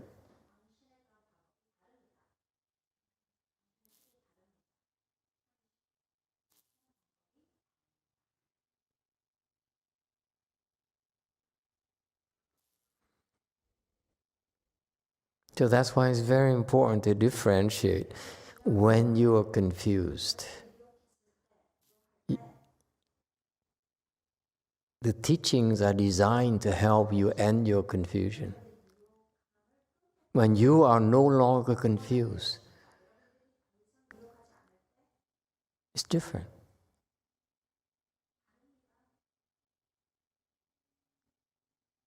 Okay? So this emperor is confused. So he can only have to teach the commoners not to kill. Therefore, he's being vegetarian. What kind of Buddhism is that? I never heard of any such thing. You teach all commoners to be filial towards your parents, then you can go ahead and kill your parents.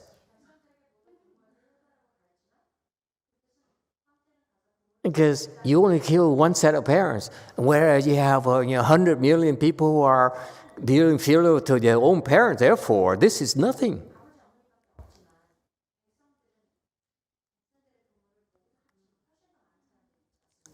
And you ask commoners to change from good to evil, evil to good, and that's you as well.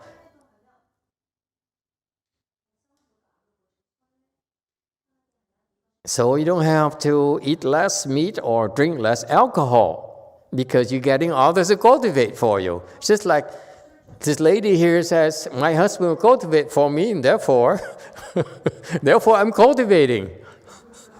Duh! Sounds good? Buddhism is wonderful. As long as you order a commoners to him doing evil and doing good, then this is your own cultivation. And he's so happy, he said, this is such, Buddhism is so wonderful, I will build temples for you. And you know why? I never heard such great things.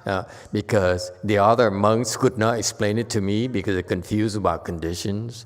And the confusions, and they are confused about principles only. They can't advise me in what to do. And what is confused about conditions, I talked about, the cycles, the cause and effect, retribution will fail. Because, hey, I'm exempt. They couldn't even understand I'm exempt. You see that? That's what it means. I read this, what is it talking about? Oh, yeah, him. I'm exempt. I'm exempt from cause and effect. This Buddhism is fantastic. And the Confucians who brainwashed the Chinese very well, Asians very well. You lucky you're not Asian. We all brainwashed by Confucius.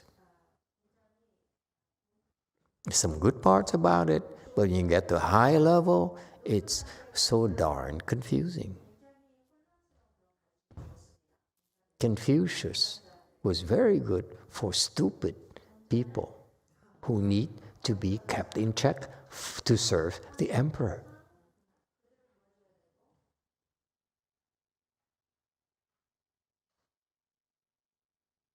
You guys are lucky. You know, you're not Asian, trust me. Because the Asians are brainwashed. When I teach my Asian disciples to a high level, now I said, let me tell you, don't quote me your Confucian value systems. It doesn't apply to me, doesn't apply to us. Brainwashing is necessary for confused people. They're not designed to help them open the wisdom. They're only designed to keep them in check. That's all. So it's packaged under, you be humane, you have to be filial, you have to respect the rights, you have to respect authority in order to keep you in check. That's all. You need to blindly follow.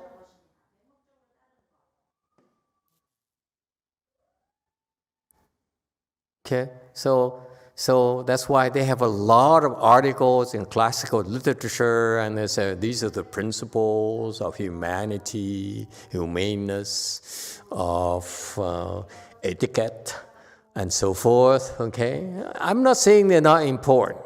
They're important, okay? However, when you need to also be free from those constraints in order for your wisdom, your true wisdom to unfold.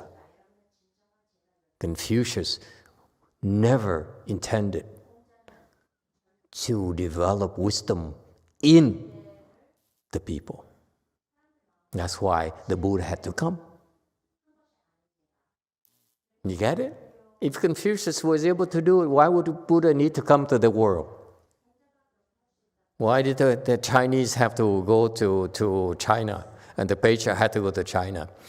So from today's discussion with the great master, I have a clear understanding of the great way of heaven and human beings. Meaning, I'm the son of heaven, I'm exempt. You human beings are not.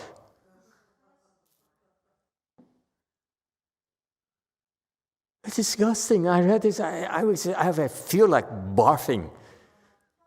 What kind of Buddhism is this? You cannot teach confused people this way. There's no foundation for this guy, for his brand of Buddhism.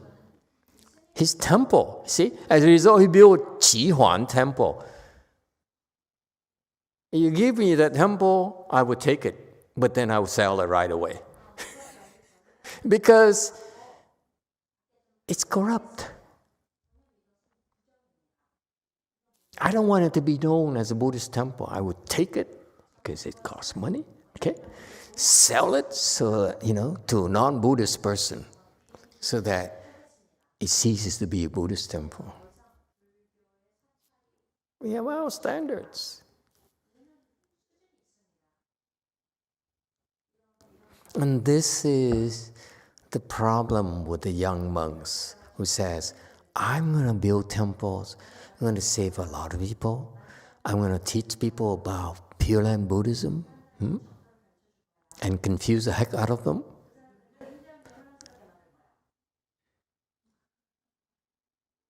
But at least someday they'll be saved. Buddha said so. You recite my name, you'll be guaranteed rebirth to the Pure Land. It might take a little bit longer, but at least you get reborn to the Pure Land. Isn't it better? That's why I call corrupt Pure Land Buddhism. It's not for everyone. Yes, it's good to have to go to these corrupt temples and so forth because that's all you got. It's okay too.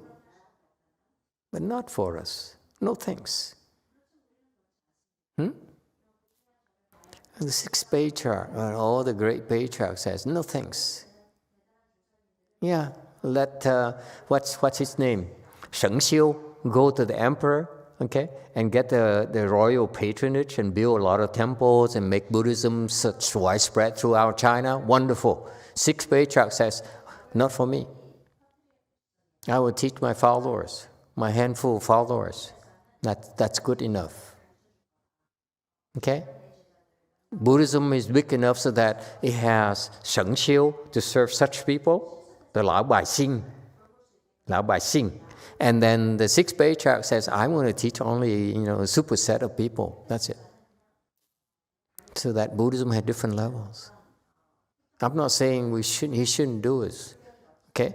This Gung Te Kai is okay. If he builds temple and he talks to the emperor like that, it's okay too. There's nothing wrong with it.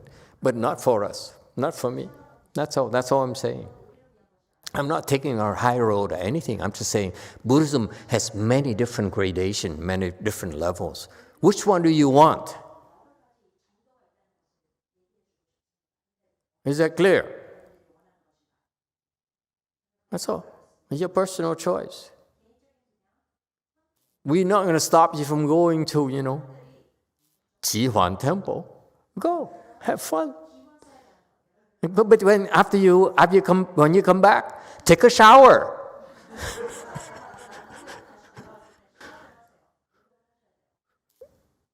It's fun. It's okay. We embrace it all. You understand?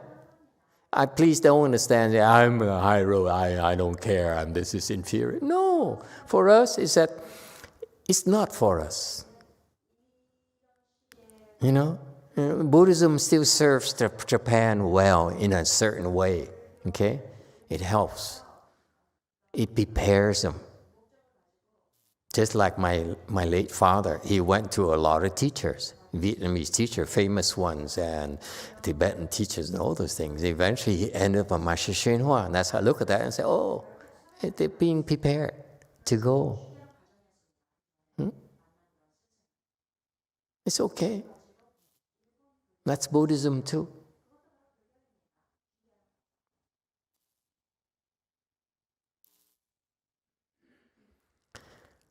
Okay, time is up, everyone. Thank you.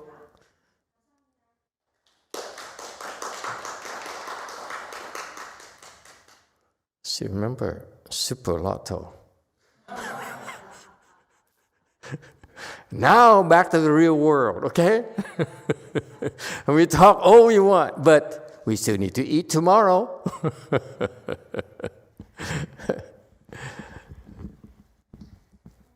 You know, I can't express how grateful I am to Master Hsuan Hua.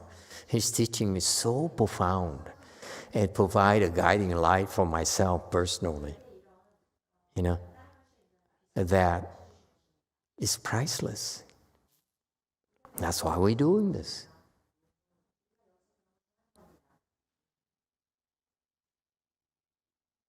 Spread the word. He's a great teacher. His disciples may not understand it, may not appreciate it as much as they're supposed to.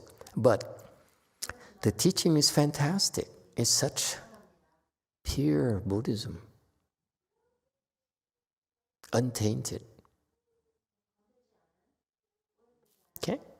Thank you.